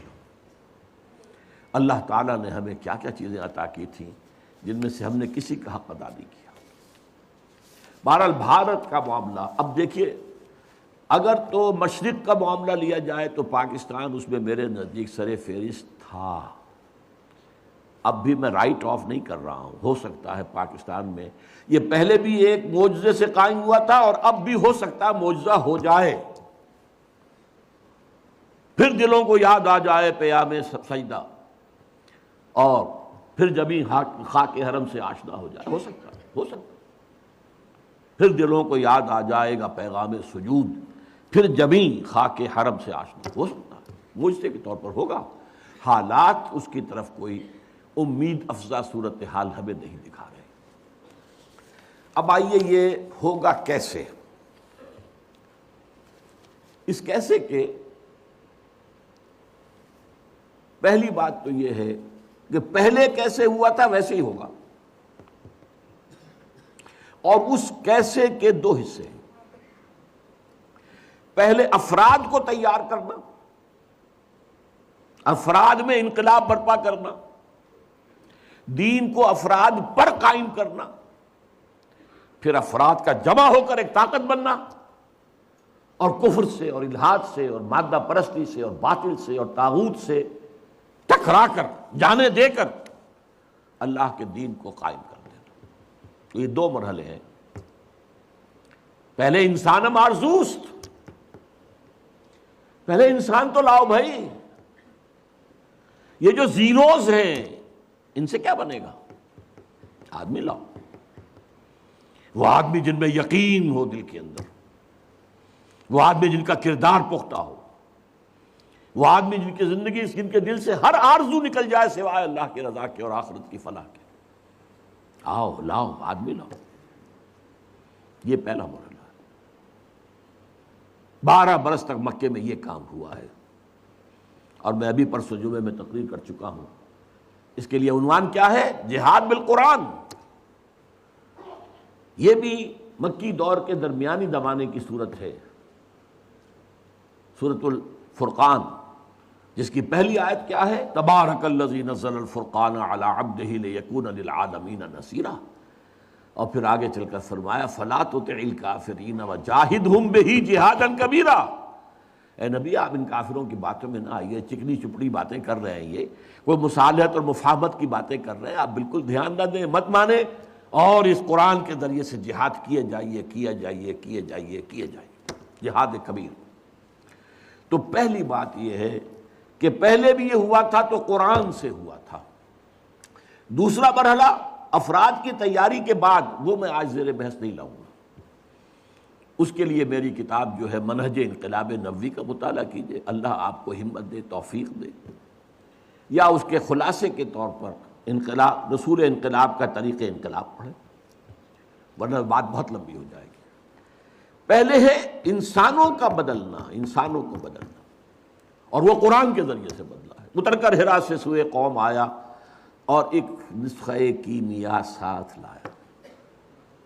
هو الذی ینزل علی عبدہ آیات بینات لیخرجکم من الظلمات الی النور. تاریکیوں سے نکال کر نور ایمان میں لانے والی شے یہ قرآن ہے، آیات بینات ہیں قرآن. تاریکیاں بہت ہیں، نور ایک ہی ہے. نور ایمان واحد، ہمیشہ قرآن میں واحد آئے گا، انوار کہیں نہیں آیا. ظلمات بے شمار ہیں. الحاد کی ظلمت ہے، مادہ پرستی کی ظلمت ہے، شرک کی ظلمت ہے، انکار آخرت کی ظلمت ہے. یہ ظلمتیں تو بے شمار ہیں. فرائیڈزم ہے اور ڈارونزم ہے اور مارکسزم ہے، یہ سب ظلمتیں ہیں. ان تمام ظلمتوں سے نکال کر نور ایمان کی طرف لانے والا قرآن ہے. غالب ہوئے تھے مسلمان تو اسی کی بدولت، اور گرے ہیں تو اسی کو پیٹھ دکھا کر. وہ زمانے میں معزز تھے مسلمان ہو کر، اور تم خوار ہوئے تاریک قرآن ہو کر. میں جب 5ویں جماعت کا طالب علم تھا تب میں نے یہ شعر پڑھا تھا. اس وقت سے میرے ذہن کے کسی سب سے نچلی سطح پر یہ کندہ ہو گیا تھا، جیسے پتھر میں کوئی چیز جو ہے کندہ ہو جاتی. میری پوری زندگی جو ہے اس کے بعد جو بھی خدمت قرآن میں گزری ہے، میں سمجھتا ہوں اس میں اس شعر کا جو میرے تحت الشعور کی گہری سطح کے اندر جو ہے ثبت ہو گیا تھا، اس کا اثر. اس کو پھر فارسی میں جو کہا اقبال نے، خار از محجوری قرآن شدی، شکوہ سنجے گردش دوران شدی، اے چو شبنم بر زمین افتندئی، در بغل داری کتاب زندئی۔ اے امت مسلمہ تو خار ہوئی ہے، وہی ضربت علیہم الذلۃ والمسکنہ، قرآن مجید کو چھوڑنے کی وجہ سے تو ذلیل و رسوا ہوئی ہے، خارج محجوری قرآن شدی، اور گردش دوران کا شکوہ کرتے ہو خام خواہ، اور اب بھی تمہارے پاس کتاب زندہ موجود ہے۔ اے تو شبنم بر زمین افتندئی، اے وہ قوم، اے وہ امت جو سب شبنم کی طرح زمین پر پڑی ہوئی ہے اور لوگ اسے اپنے پاؤں تلے روند رہے ہیں، ننگے پاؤں چل رہے ہیں گھاس پر تاکہ شبنم سے ان کے پاؤں جو ہیں وہ نم ہوں، شبنم کے موتیوں کو توڑ رہے ہیں وہ اپنے پاؤں سے۔ اے تو شبنم بر زمین افتندئی، در بغل داری کتاب زندئی۔ تو عروج پر، بام عروج پر پہنچایا عربوں کو قرآن نے۔ زوال کیوں ہوا امت کا؟ قرآن کو چھوڑ کر۔ اب اس کو سمجھیے، اس کا تجزیہ کیجئے۔ ہم یہ بھی کہہ سکتے ہیں کہ ہمارا زوال ہوا ضعف ایمان کے باعث، اور ضعف ایمان کا سبب قرآن سے دوری، اس لیے کہ ایمان حقیقی، قلبی یقین والا ایمان، اس کا منبع اور سرچشمہ صرف اور صرف قرآن۔ اچھا ایسا ہوا کیوں؟ یہ جو باتیں اب میں آپ کو بتا رہا ہوں یہ میری ایک اور کتاب کے مباحث ہیں، دعوت رجوع القرآن کا منظر اور پس منظر۔ وہ تو میں آج یہاں چاہتا تھا کہ یہاں پہ لایا جائے تاکہ آپ لوگ اس کتاب کو فوری طور پر خرید لیں، لیکن یہ ہے کہ معلوم ہوا کہ ہمارے ہاں آؤٹ آف سٹاک ہے، اس وقت وہ کتاب ہے نہیں، مجھے افسوس ہوا۔ بہرحال قرآن سے دوری کیوں ہوئی؟ اس کے دو سبب تھے جس کے آغاز میں ہوئے۔ پہلا نیچرل تھا،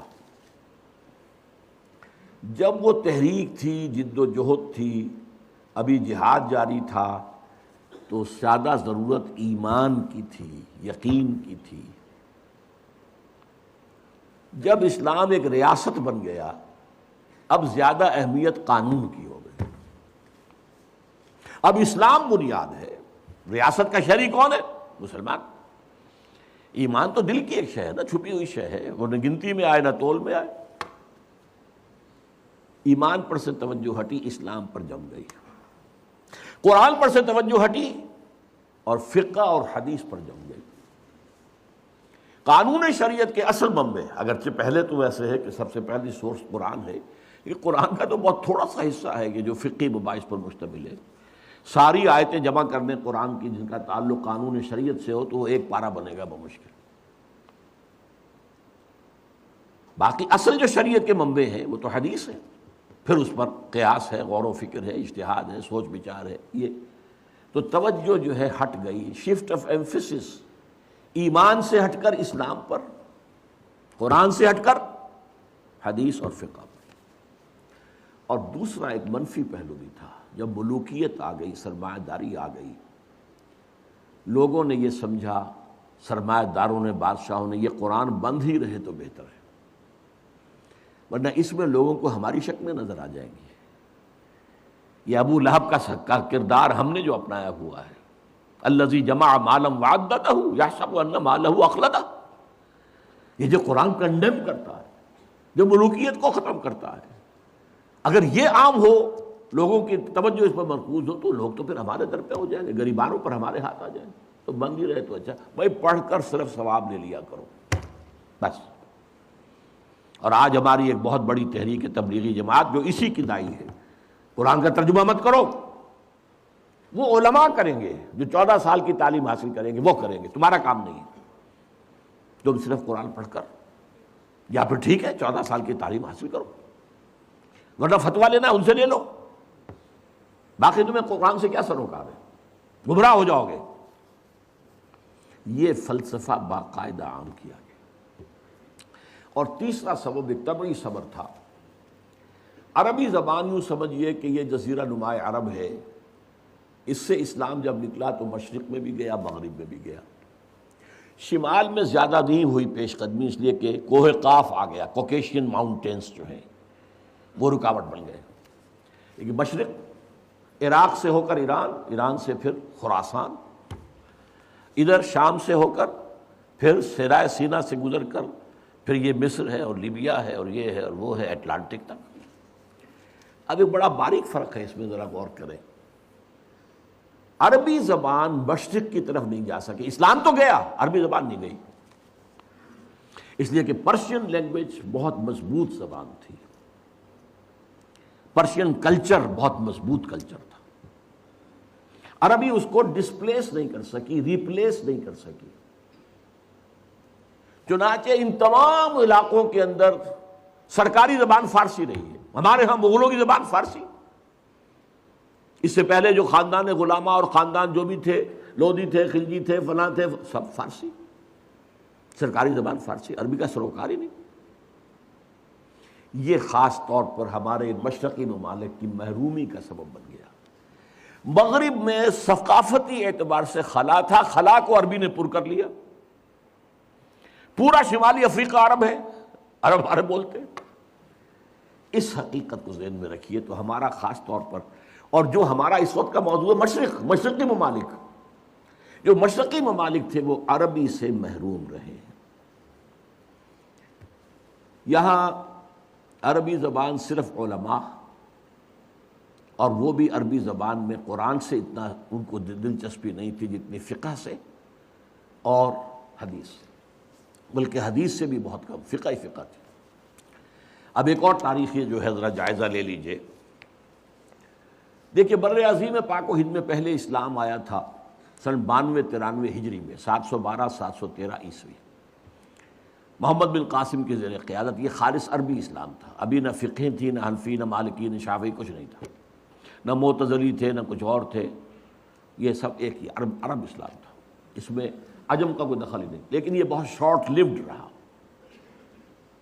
پھر جو اسلام یہاں آیا ہے شمال مغربی دروں سے، درہ خیبر سے اور درہ گومل سے اور درہ ٹوچی سے، یہ جو اسلام آیا ہے 300 برس بعد آیا ہے۔ پھر اس اسلام میں دو چیزیں پیوست تھیں، حنفیت کٹر، حنفیت ہی اسلام ہے گویا، باقی تو گویا اسلام ہے ہی نہیں، اور تصوف جس کے اندر کے وحدت الوجودی، بلکہ یہاں تک کہ عوامی سطح پر ہمہ تصورات تھے۔ پاک ہندوستان کی تقدیر بنا ہے وہ اسلام، عربی زبان صرف علماء یا پھر فقہ جو ہے، قاضی بھی ہوتے تھے، چاہے مسلمانوں کی حکومت تھی، نظام اسلامی نہیں تھا سیاسی، قانون تو اسلامی نافذ تھا نا، شریعت تو نافذ تھی، تو قاضی چاہیے تھے، میجسٹریٹس، مفتی چاہیے تھے، لیگل ایکسپرٹس، خطیب چاہیے تھے، یہ سب فقہ پڑھتے تھے۔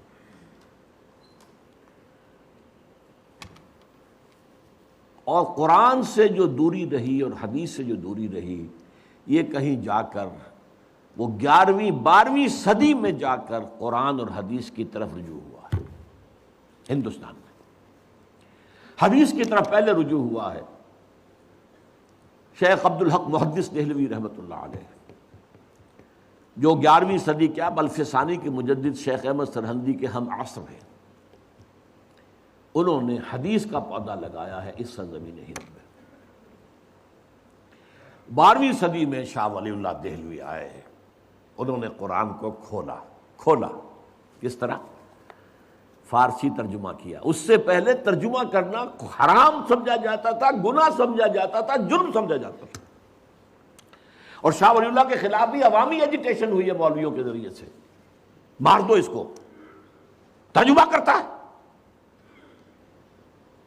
اور 2 افغانی، انہیں ولایتی کہتے تھے اس زمانے میں، ولایت، یہ ولایت تھا نا، دوسرا ملک تھا، 2 ولایتی بلا لیے گئے تھے، فتح پوری کی مسجد میں عصر کے بعد درس حدیث دیا کرتے تھے، وہاں سے نکلے ہیں تو کھڑے ہوئے تھے وہ 2 پٹھان، 2 افغان قتل کرنے کے لیے، لیکن کچھ روب ایسا پڑا ان پر شاہ صاحب کی نورانیت کا یا شخصیت کا کہ وہ قتل نہیں کر سکے، ورنہ قتل کر دیں۔ بہرحال حدیث کا، اور پھر دوسرے انہوں نے الفوز الکبیر کتاب لکھی، جس سے عام آدمی کے لیے بھی فہم قرآن کی کوشش کرنا ممکن ہو گیا۔ پھر ان کے 3 بیٹے، 4 میں سے 3 بیٹوں نے قرآن کے ترجمے کیے اردو میں۔ شاہ صاحب نے تو فارسی میں کیا تھا، جو اس وقت کی آفیشیل لینگویج تھی، جو آج کی انگریزی تھی، گویا کہ انگریزی دور کی انگریزی اور مسلمان دور کی فارسی۔ اسی لیے تو وہ آپ کے ہاں کہاوت ہے نا، پڑھے فارسی اور بیچے تیل، دیکھو رے قسمت کے کھیل۔ فارسی پڑھ کے تو اسے سرکاری عہدیدار ہونا چاہیے، یہ تیل کیوں بیچ رہا ہے؟ اور یہی حال ہمارا بعد میں ہوا انگریزی کا۔ اس اعتبار سے شاہ عبد العزیز نے ترجمہ بھی کیا، تفسیر بھی لکھی، تفسیر عزیز اردو میں۔ شاہ عبد القادر نے ترجمہ کیا با محاورہ، شاہ رفیع الدین نے کیا لفظی ترجمہ۔ اور یہ سب کیا ہوا ہے 19ویں صدی کے شروع میں۔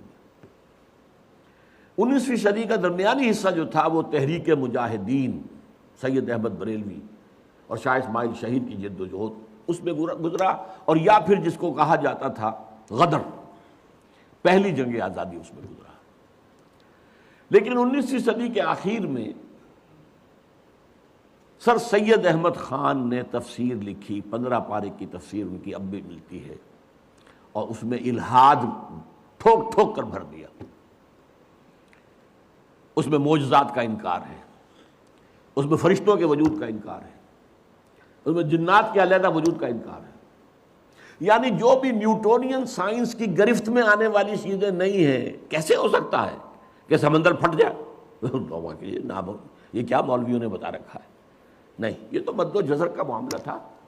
سمندر جزر پر تھا تو حضرت موسیٰ نکل گئے، اور جب فرعون آیا تو وہ مد کے اوپر آ گیا، بس غرق ہو گیا۔ یہ ساری توجیحات، فرشتے کوئی نہیں ہیں، فرشتے فورسز آف دی نیچر کا نام۔ اب ظاہر بات ہے کہ سر سید جو ہے وہ ہندوستان میں مسلمانوں کا قومی رہنما بن کر ابھر رہا تھا، اور اس میں کوئی شک نہیں ہے۔ قومی اعتبار سے بہت مخلص تھا، بہت خیر خواہ تھا، اس میں کوئی شک نہیں۔ دینی اعتبار سے سخت گمراہ تھا۔ اس کی تفسیر نے جو گمراہی پھیلانی شروع کی ہے، تب علماء کو ہوش آئی ہے۔ پھر جو تفسیریں یہاں لکھی گئی ہیں ہندوستان میں اور ترجمے ہوئے ہیں، اس کی کوئی نظیر آپ کو نہ تو پوری مسلم تاریخ میں ملے گی، نہ کنٹمپریری مسلم ورلڈ میں ملے گی۔ کتنی تفسیریں لکھی۔ شیخ الہند نے ترجمہ کیا، محمود حسن دیوبندی نے اردو میں ترجمہ کیا، اس پر حواشی مکمل کیے شبیر عثمانی شیخ الاسلام نے۔ اسی طرح بریلویوں کے امام جو ہیں امام احمد رضا خان، انہوں نے ترجمہ کیا، اس پر حواشی لکھے مفتی نعیم مراد آبادی نے۔ اہل حدیث نے لکھی، مولانا سلام اللہ امرتسری نے لکھی، مختلف جو مذہبی تھے انہوں نے بھی تفسیریں لکھی، مولانا اشرف علی تھانوی نے لکھی، ان کے شاگردوں کو سمجھ لیجیے 3 تفسیریں انہوں نے لکھی، مولانا عبد الماجد دریابادی نے لکھی، مولانا مفتی محمد شفیع صاحب نے معارف القرآن لکھی، مفتی ادریس کاندھلوی صاحب نے، مولانا ادریس کاندھلوی نے لکھی، تفسیروں کا سیلاب۔ پھر دوسری طرف جو سر سید کے پیروکار تھے ان میں قادیانی سامنے آئے، انہوں نے تفسیریں لکھی۔ بشیر الدین محمود نے 2 تفسیریں لکھی، تفسیر کبیر، تفسیر صغیر، محمود احمد، بشیر الدین محمود احمد۔ مولوی محمد علی کی تفسیر جو تھی انگریزی کی، وہ بہت مقبول ہوئی، اس لیے کہ اس وقت تک انگریزی میں کوئی ترجمہ اور تفسیر تھی ہی نہیں، اور جدید جو طبقہ پیدا ہو رہا تھا جو مسلمانوں کا انگریزی پڑھ کر، انہیں ظاہر بات ہے کہ ضرورت تھی کہ انگریزی میں۔ اسی طرح علامہ مشرقی سائنٹیفک قسم کی جو توجیحات انہوں نے کی۔ لیکن یہ میں نے کہا ایک تو رائٹسٹ، ایک لیفٹسٹ علماء، یہ رائٹسٹ دیوبندی، بریلوی، اہل حدیث، یہ سر سید کے جو چیلے تھے وہ علامہ مشرقی ہوں یا قادیانی ہوں یا یہ کہ پرویزی ہوں، اہل قرآن ہوں، یہ دوسری طرف۔ درمیان میں 3 شاخیں تھیں۔ ایک شاخ تھی ابو الکلام آزاد، ابو الاعلیٰ مودودی۔ ابو الکلام کی تفسیر نے آگے تہلکہ مچا دیا تھا، اگرچہ وہ پوری نہیں ہے اور تفسیر بھی نہیں ہے، ترجمہ ہے زیادہ تر، کچھ حواشی۔ اور مولانا مودودی کی تفسیر القرآن پوری دنیا میں پھیلی، اس میں کوئی شک نہیں۔ اسی طریقے سے علامہ اقبال اگرچہ مفسر نہیں ہے، لیکن ان کا کلام جو ہے اس میں قرآنی حقائق جس طرح سموئے گئے ہیں، میں انہیں مفسر مانتا ہوں۔ اور ڈاکٹر رفیع الدین جنہوں نے قرآن اور علم جدید نامی کتاب لکھی۔ تیسرے مولانا فراہی اور مولانا اصلاحی، یہ شاخیں ہیں۔ اور یہ میں نے آپ کو صرف میری کتاب پڑھی ہے، جب چھپ جائے گی دوبارہ نیا ایڈیشن آ جائے گا، دعوت رجوع القرآن کے منظر اور پس منظر۔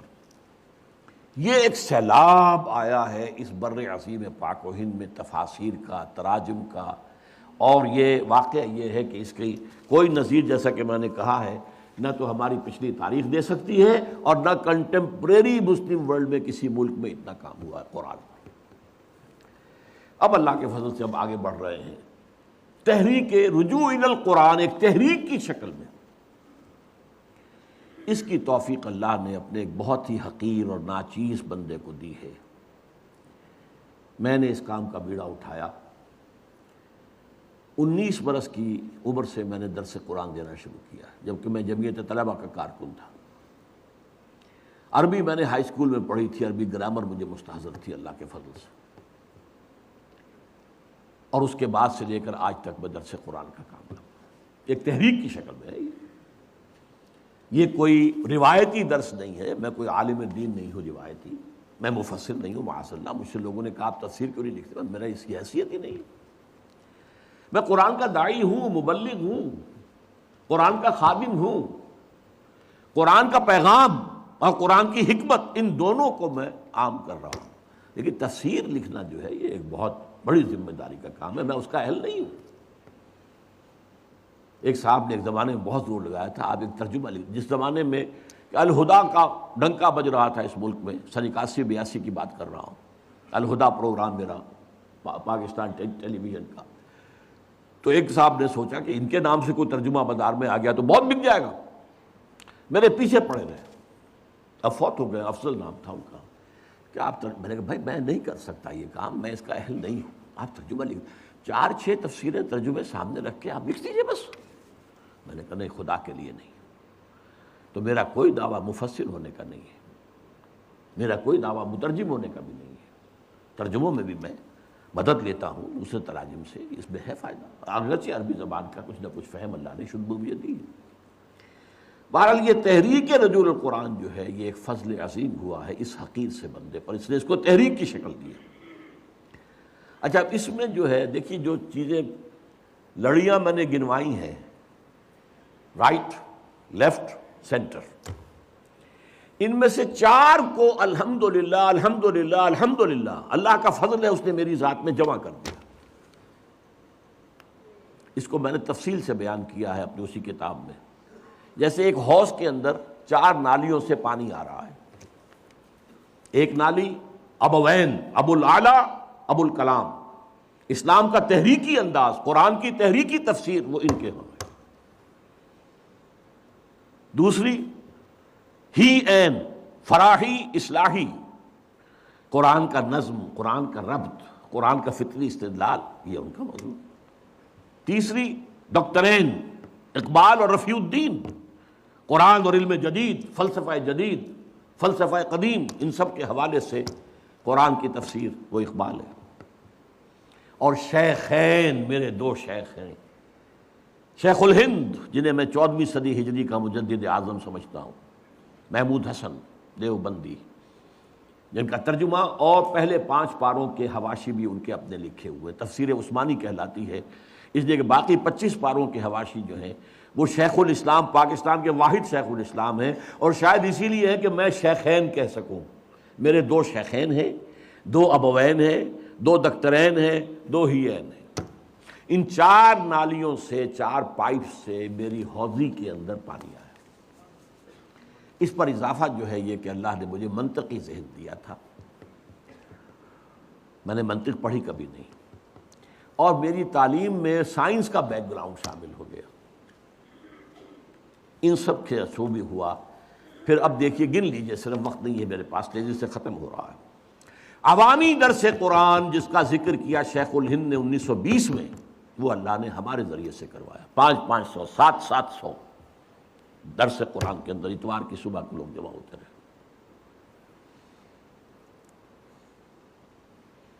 انجمن ہائے خدام القرآن، لاہور، کراچی، ملتان، جنگ، فیصل آباد، انجمن ہائے خدام القرآن، قرآن اکیڈمیز، لاہور، کراچی، ملتان، فیصل آباد، جنگ،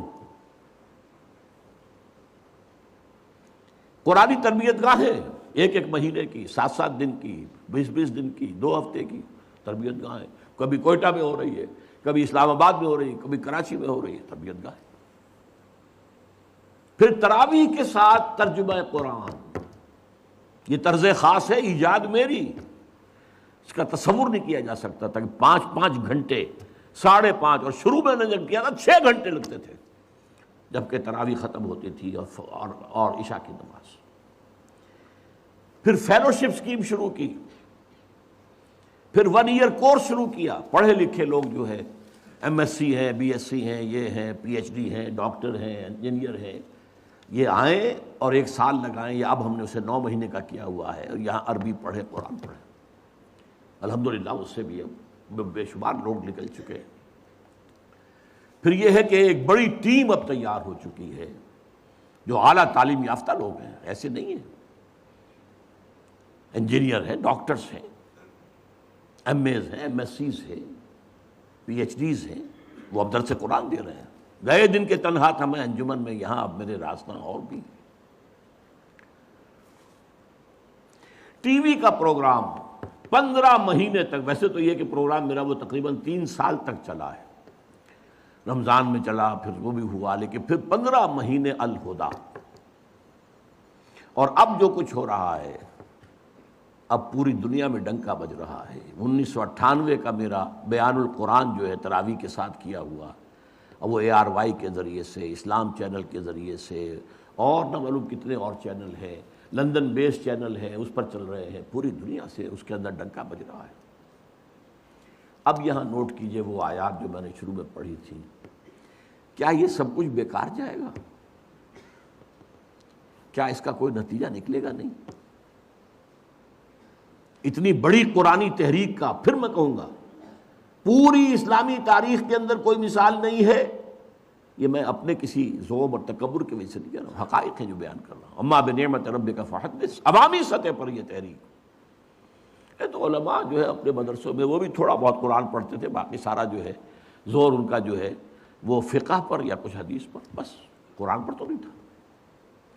بہرحال میں نے آپ کو وہ آیات سنائیں، طٰہٰ مَا أَنزَلْنَا إِلَيْكَ الْقُرْآنَ لِتَشْقَىٰ، آپ ناکام نہیں ہوں گے، قرآن آپ پر اس لیے نازل نہیں کیا گیا۔ وَبِالْحَقِّ أَنزَلْنَاهُ وَبِالْحَقِّ نَزَلَ وَمَا أَرْسَلْنَاكَ إِلَّا مُبَشِّرًا وَنَذِيرًا إِنَّهُ لَقَوْلٌ فَصْلٌ وَمَا هُوَ بِالْهَزْلِ إِنَّهُمْ يَكِيدُونَ كَيْدًا وَأَكِيدُ كَيْدًا۔ اور حدیث نبوی، إِنَّ اللَّهَ يَرْفَعُ بِهَذَا الْكِتَابِ أَقْوَامًا وَيَضَعُ بِهِ آخَرِينَ۔ اب اس جو بھی جد و جہد یہاں ہوئی ہے اللہ کے فضل و کرم سے، اس کا ایک تو خاکم بدہن منفی نتیجہ نکلنے کا اندیشہ ہے پاکستان کے حق میں۔ جتنے بڑے پیمانے پر یہ دعوت رجوع القرآن اس ملک میں چلی ہے، اور پھر بھی یہاں عوام کے اندر کوئی اسلامی تحریک برپا نہیں ہو سکی، عوام کا رخ نہیں ہوا، علماء نے نہ ریکگنائز کیا، نہ توجہ دی، نہ تائید کی، نہ تحسین کی، مخالفت کی۔ میں یہاں سورہ سجدہ کی آیت سنا رہا ہوں آپ کو، وَمَنْ أَظْلَمُ مِمَّنْ ذُكِّرَ بِآيَاتِ رَبِّهِ ثُمَّ أَعْرَضَ عَنْهَا إِنَّا مِنَ الْمُجْرِمِينَ مُنْتَقِمُونَ۔ ان سے بڑھ کر ظالم اور کون ہوگا جنہیں اللہ کی آیات کے ذریعے سے تذکیر کرائی گئی ہو۔ میں نے وعظ نہیں کہے ہیں، میں نے آیات الہی کا درس دیا ہے، میں نے آیات الہی کے ذریعے سے فذکر بالقرآن من یخاف وعید۔ تو ان سے بڑھ کر ظالم کون ہوگا جنہیں اللہ کی آیات، ان کے رب کی آیات کے ذریعے سے تذکیر کرائی گئی ہو، پھر بھی ثم اعرض عنہا، پھر بھی ان سے اعراض کیا ہو۔ اور بڑے سخت الفاظ ہیں، انا من المجرمین منتقمون، ہم ایسے مجرموں سے تو انتقام لے کر رہیں گے۔ اللہ ہمیں اپنے پناہ میں رکھ لے، ہمیں معاف کر دے۔ اور دوسری بات، وَإِن يَكْفُرْ بِهَا هَؤُلَاءِ فَقَدْ وَكَّلْنَا بِهَا قَوْمًا لَيْسُوا بِهَا بِكَافِرِينَ۔ یہ بھی حضور کی دلجوئی کے لیے آیت نازل ہوئی تھی سورہ انعام میں، اے نبی اگر آپ کی اس قوم نے اس قرآن کی ناقدری کی ہے، 10 برس میں آپ کو 100 آدمی ملے یہاں صرف ناقدری کی ہے۔ اِن یکفر بہا ہؤلاء، یہ آپ کی قوم، فقد وکلنا بہا قوما، ہم نے اس قرآن کے لیے ایک قوم کو تیار کر رکھا ہے، اس کے سپرد کی ہوئی ہے خدمت۔ لیسوا بہا بکافرین، وہ کافر نہیں ہوں گے وہ اس کی ناقدری نہیں کریں گے۔ اور تاریخ نے ثابت کیا وہ سرزمین مدینے کی تھی، حضور کا قدم مبارک پہنچا بھی نہیں اور اسلام وہاں پہنچ گیا۔ 7 خزرجی حج کے موقع پر آئے ہیں اور ایمان لائے، اور پھر اگلے سال وہ غالباً 15 تھے، اور پھر کہا ہمیں کوئی آپ اپنے شاگرد دیجئے۔ حضور کا قدم نہیں پہنچا وہاں، کہاں یہ کہ 10 برس ہو گئے مکے میں بنفس نفیس دعوت دے رہے ہیں محمد رسول اللہ صلی اللہ علیہ وسلم۔ کجا یہ کہ اب آپ نے اپنے 2 نوجوان شاگرد بھیجے، ایک تو ان میں سے اندھے بھی تھے بیچارے، نابینا، عبداللہ ابن ام مکتوم، اور دوسرے مصعب بن عمیر رضی اللہ تعالی عنہما، اور وہاں ایک سال میں 75 آدمی حج کے اوپر آ گئے۔ جو 75 حج پر آئے ہیں تو 75 پیچھے بھی ہوں گے، یہ ایک سال کی کمائی ہے۔ ان یکفر بہا ہؤلاء فقد وکلنا بہا قوما لیسوا بہا بکافرین۔ میں نہیں کہہ سکتا کہ اللہ تعالیٰ کس ملک کو یہ خوش نصیبی عطا کرے گا جہاں یہ قرآن کا جو نزول ہو رہا ہے اب ٹیلی ویژن کے ذریعے سے لوگوں کے ذہنوں میں، لوگوں کے دلوں پر، وہ نتیجہ خیز ہو۔ جیسے آپ کو معلوم ہے کہ بڑ کا درخت جو ہے اس کی داڑھی نکلا کرتی ہے، اس کی شاخیں ہیں، شاخوں سے نیچے داڑھی کی شکل میں کوئی چیز اترنی شروع ہوئی، وہ زمین تک پہنچ گئی، زمین میں پنجے گاڑ لیے، پھر وہ تنا بن گئی۔ اس کو ایڈوینٹیشس روٹس کہتے ہیں باٹنی میں۔ ایک تو اصل تنا تھا، اس کی شاخوں کے ساتھ جو ہے یہ نیچے اتر کر داڑھی کی شکل میں اور زمین پر پنجے گاڑ کر وہ پھر تنے بن گئے۔ اسی لیے یہ بہت ایکڑوں کے اندر برگد کا درخت جو ہے وہ پھیل جاتا ہے۔ ایسے برگد کے درخت بھی ہوئے جن کے نیچے پوری فوج آرام کرتا ہے، غالباً بہار میں۔ بہرحال میں نہیں کہہ سکتا، کہیں نہ کہیں تو یہ جڑ پکڑے گی یہ دعوت، میں نہیں ہوں گا لیکن اس کے نتائج کہیں نہ کہیں نکلیں گے، اس لیے کہ مجھے یقین ہے ما انزلنا علیک القرآن لتشقی انہ لقول فصل وما هو بالحزل بالحق انزلناہ وبالحق نزل اور ان اللہ یرفع بہذا الکتاب اقواما ویضع بہ آخرین۔ جو بھی قوم اس کو لے کر اٹھ کھڑی ہوگی کسے باشد، ہو سکتا ہے اللہ کسی غیر مسلم قوم کو توفیق دے دے۔ آخر تاتاریوں کے ذریعے سے اسلام نے مسلمانوں کو دوبارہ دنیا کے اندر عزت نصیب نہیں ہوئی تھی، کروڑوں مسلمانوں کو قتل کیا اور پھر اسلام نے انہیں فتح کر لیا ہے۔ آیا فتنہ تاتار کے افسانے سے پاسباں مل گئے کعبے کو صنم خانے سے۔ اب میں آخری بات پر آ رہا ہوں جو میری آج کی اس گفتگو کا اصل پس منظر ہے۔ دیکھیے میں نے ابھی تک جو انقلاب کا عرض کیا تھا 2 مرحلے ہوتے ہیں۔ پہلے آدمیوں کو کھینچنا، آدمیوں کو تیار کرنا، ایسے مرد مومن بنانا کہ جو تن من دھن ایک منظم جد و جہد کے تحت لگا دیں اللہ کے دین کے لیے۔ پھر اس کے مرحلے ہیں وہ پھر میں جیسا کہ میں نے عرض کیا یا منہج انقلاب نبوی پڑھیے اور یا کم سے کم رسول انقلاب کا طریق انقلاب۔ اب یہ میں ذرا آسمان سے زمین پر آ رہا ہوں، آسمان سے چلا تھا نا پورے عالم اسلامی، پورے عالم انسانیت کا معاملہ، پھر ملت اسلامیہ کا معاملہ، پھر یہ ملت اسلامیہ پاکستان کا معاملہ، یہ سب ایک قرآن سے وابستہ۔ پاکستان قرآن کو تھام لیتا تو جو اس کی عظمت ہوتی اس کا آپ تصور بھی نہیں کر سکتے۔ بہرحال اب بھی موقع ہے، جیسا کہ میں نے کہا حدیث میں ہے کہ اگر سور پھونکا جا رہا ہو اور ساتھ ہی تم کوئی پودا لگا رہے ہو لگاؤ اس کو، یہ چھوڑ دو بس ختم ہوئی دنیا تو ختم ہوئی، اب کائے کے لیے کام کرنا ہے، کام ہم نے کرنا ہے۔ اب مجھے خاص طور پر اس وقت جو ہے 2 اپنے اداروں کے بارے میں آپ سے عرض کرنا ہے۔ ہم نے قرآن اکیڈمی بنائی تھی اس خیال سے کہ جدید اعلیٰ تعلیم یافتہ لوگ آئیں اور وہ قرآن کو پڑھ کر پھر اپنی پوری زندگیاں وقف کریں،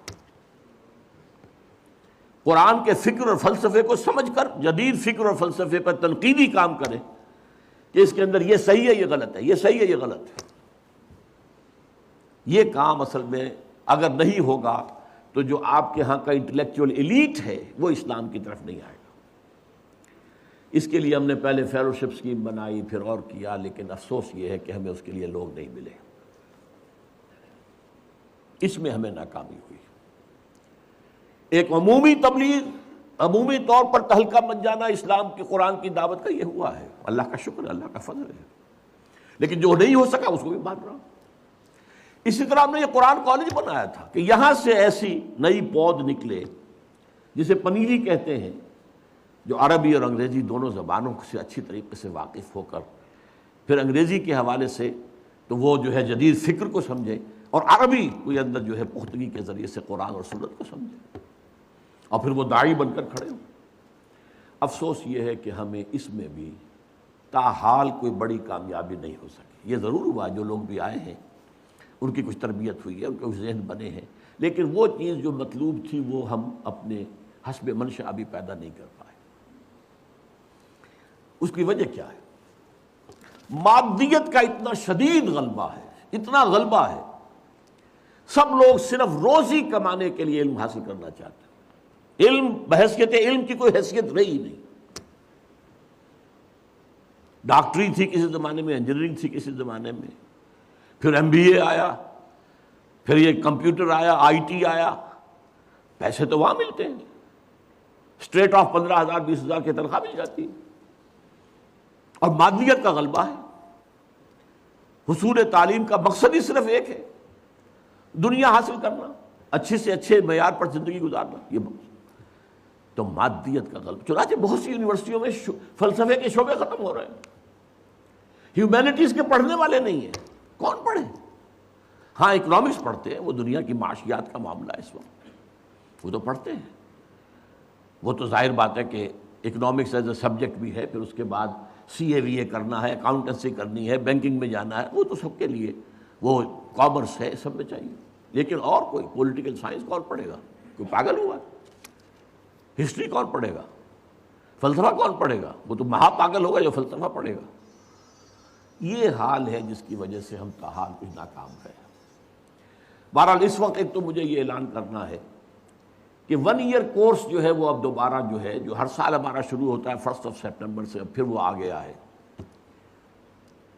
جو لوگ بھی اعلیٰ تعلیم یافتہ ہیں لیکن عربی سے ناواقف، جنہیں میں کہتا ہوں پڑھے لکھے جاہل، ایک طرف MSc ہے، PhD ہے، دوسری طرف قرآن ناظرہ بھی نہیں پڑھ سکتے، جاہل ہو گئے کہ نہیں؟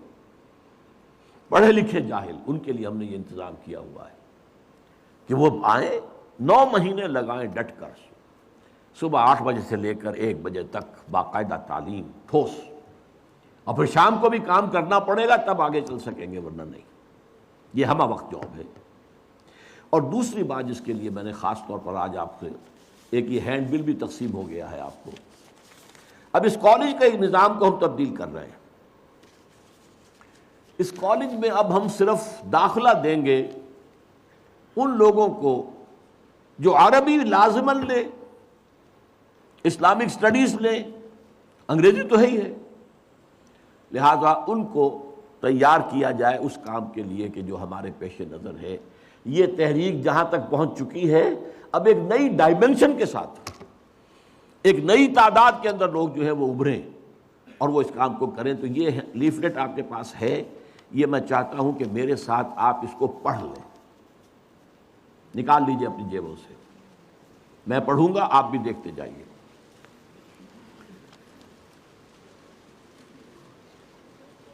میٹرک کا امتحان پاس کرنے والے نوجوانوں اور ان کے والدین کے لیے لمحہ فکریہ۔ اب رزلٹ آنے والا ہے۔ میٹرک کے امتحان کو پچھلے زمانے میں انٹرنس ایگزامینیشن کہا جاتا تھا، یعنی یہ کہ اس کے پاس کرنے کے بعد ایک نوجوان علم کے اصل میدان میں داخل ہوتا ہے۔ یہ تو تیاری تھی میٹرک تک تو، تاکہ آپ کچھ پڑھ سکیں، لکھ سکیں۔ لہذا یہ اہم موقع ہوتا ہے کہ نوجوان اور ان کے والدین غور کریں کہ علم کے حصول سے انسان کا اصل مقصد کیا ہونا چاہیے۔ کیا علم کا مقصد صرف روزگار کا ذریعہ اور دنیا کی عارضی زندگی کو بہتر سے بہتر سطح پر گزارنے کی صلاحیت کا حاصل کرنا ہے، یا اس سے اصل مقصد ذہن اور فکر کی صلاحیتوں کو پروان چڑھانا اور عہد حاضر کے افکار و نظریات کے تنقیدی مطالعے کے ساتھ ساتھ علم حقیقت یعنی علم دین، خصوصاً اللہ کی کتاب کے علم کا حصول اور اس کے ذریعے دین حق یعنی اسلام کی سربلندی کے لیے جد و جہد کر کے آخرت کی ابدی اور سرمدی زندگی کامیابی اور کامرانی حاصل کرنا ہے۔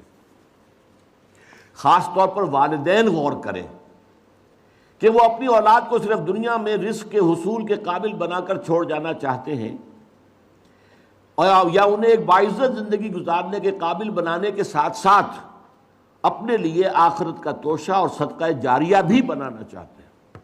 اولاد اس کام میں لگے گی، صدقہ جاریہ بنے گا آپ کے لیے۔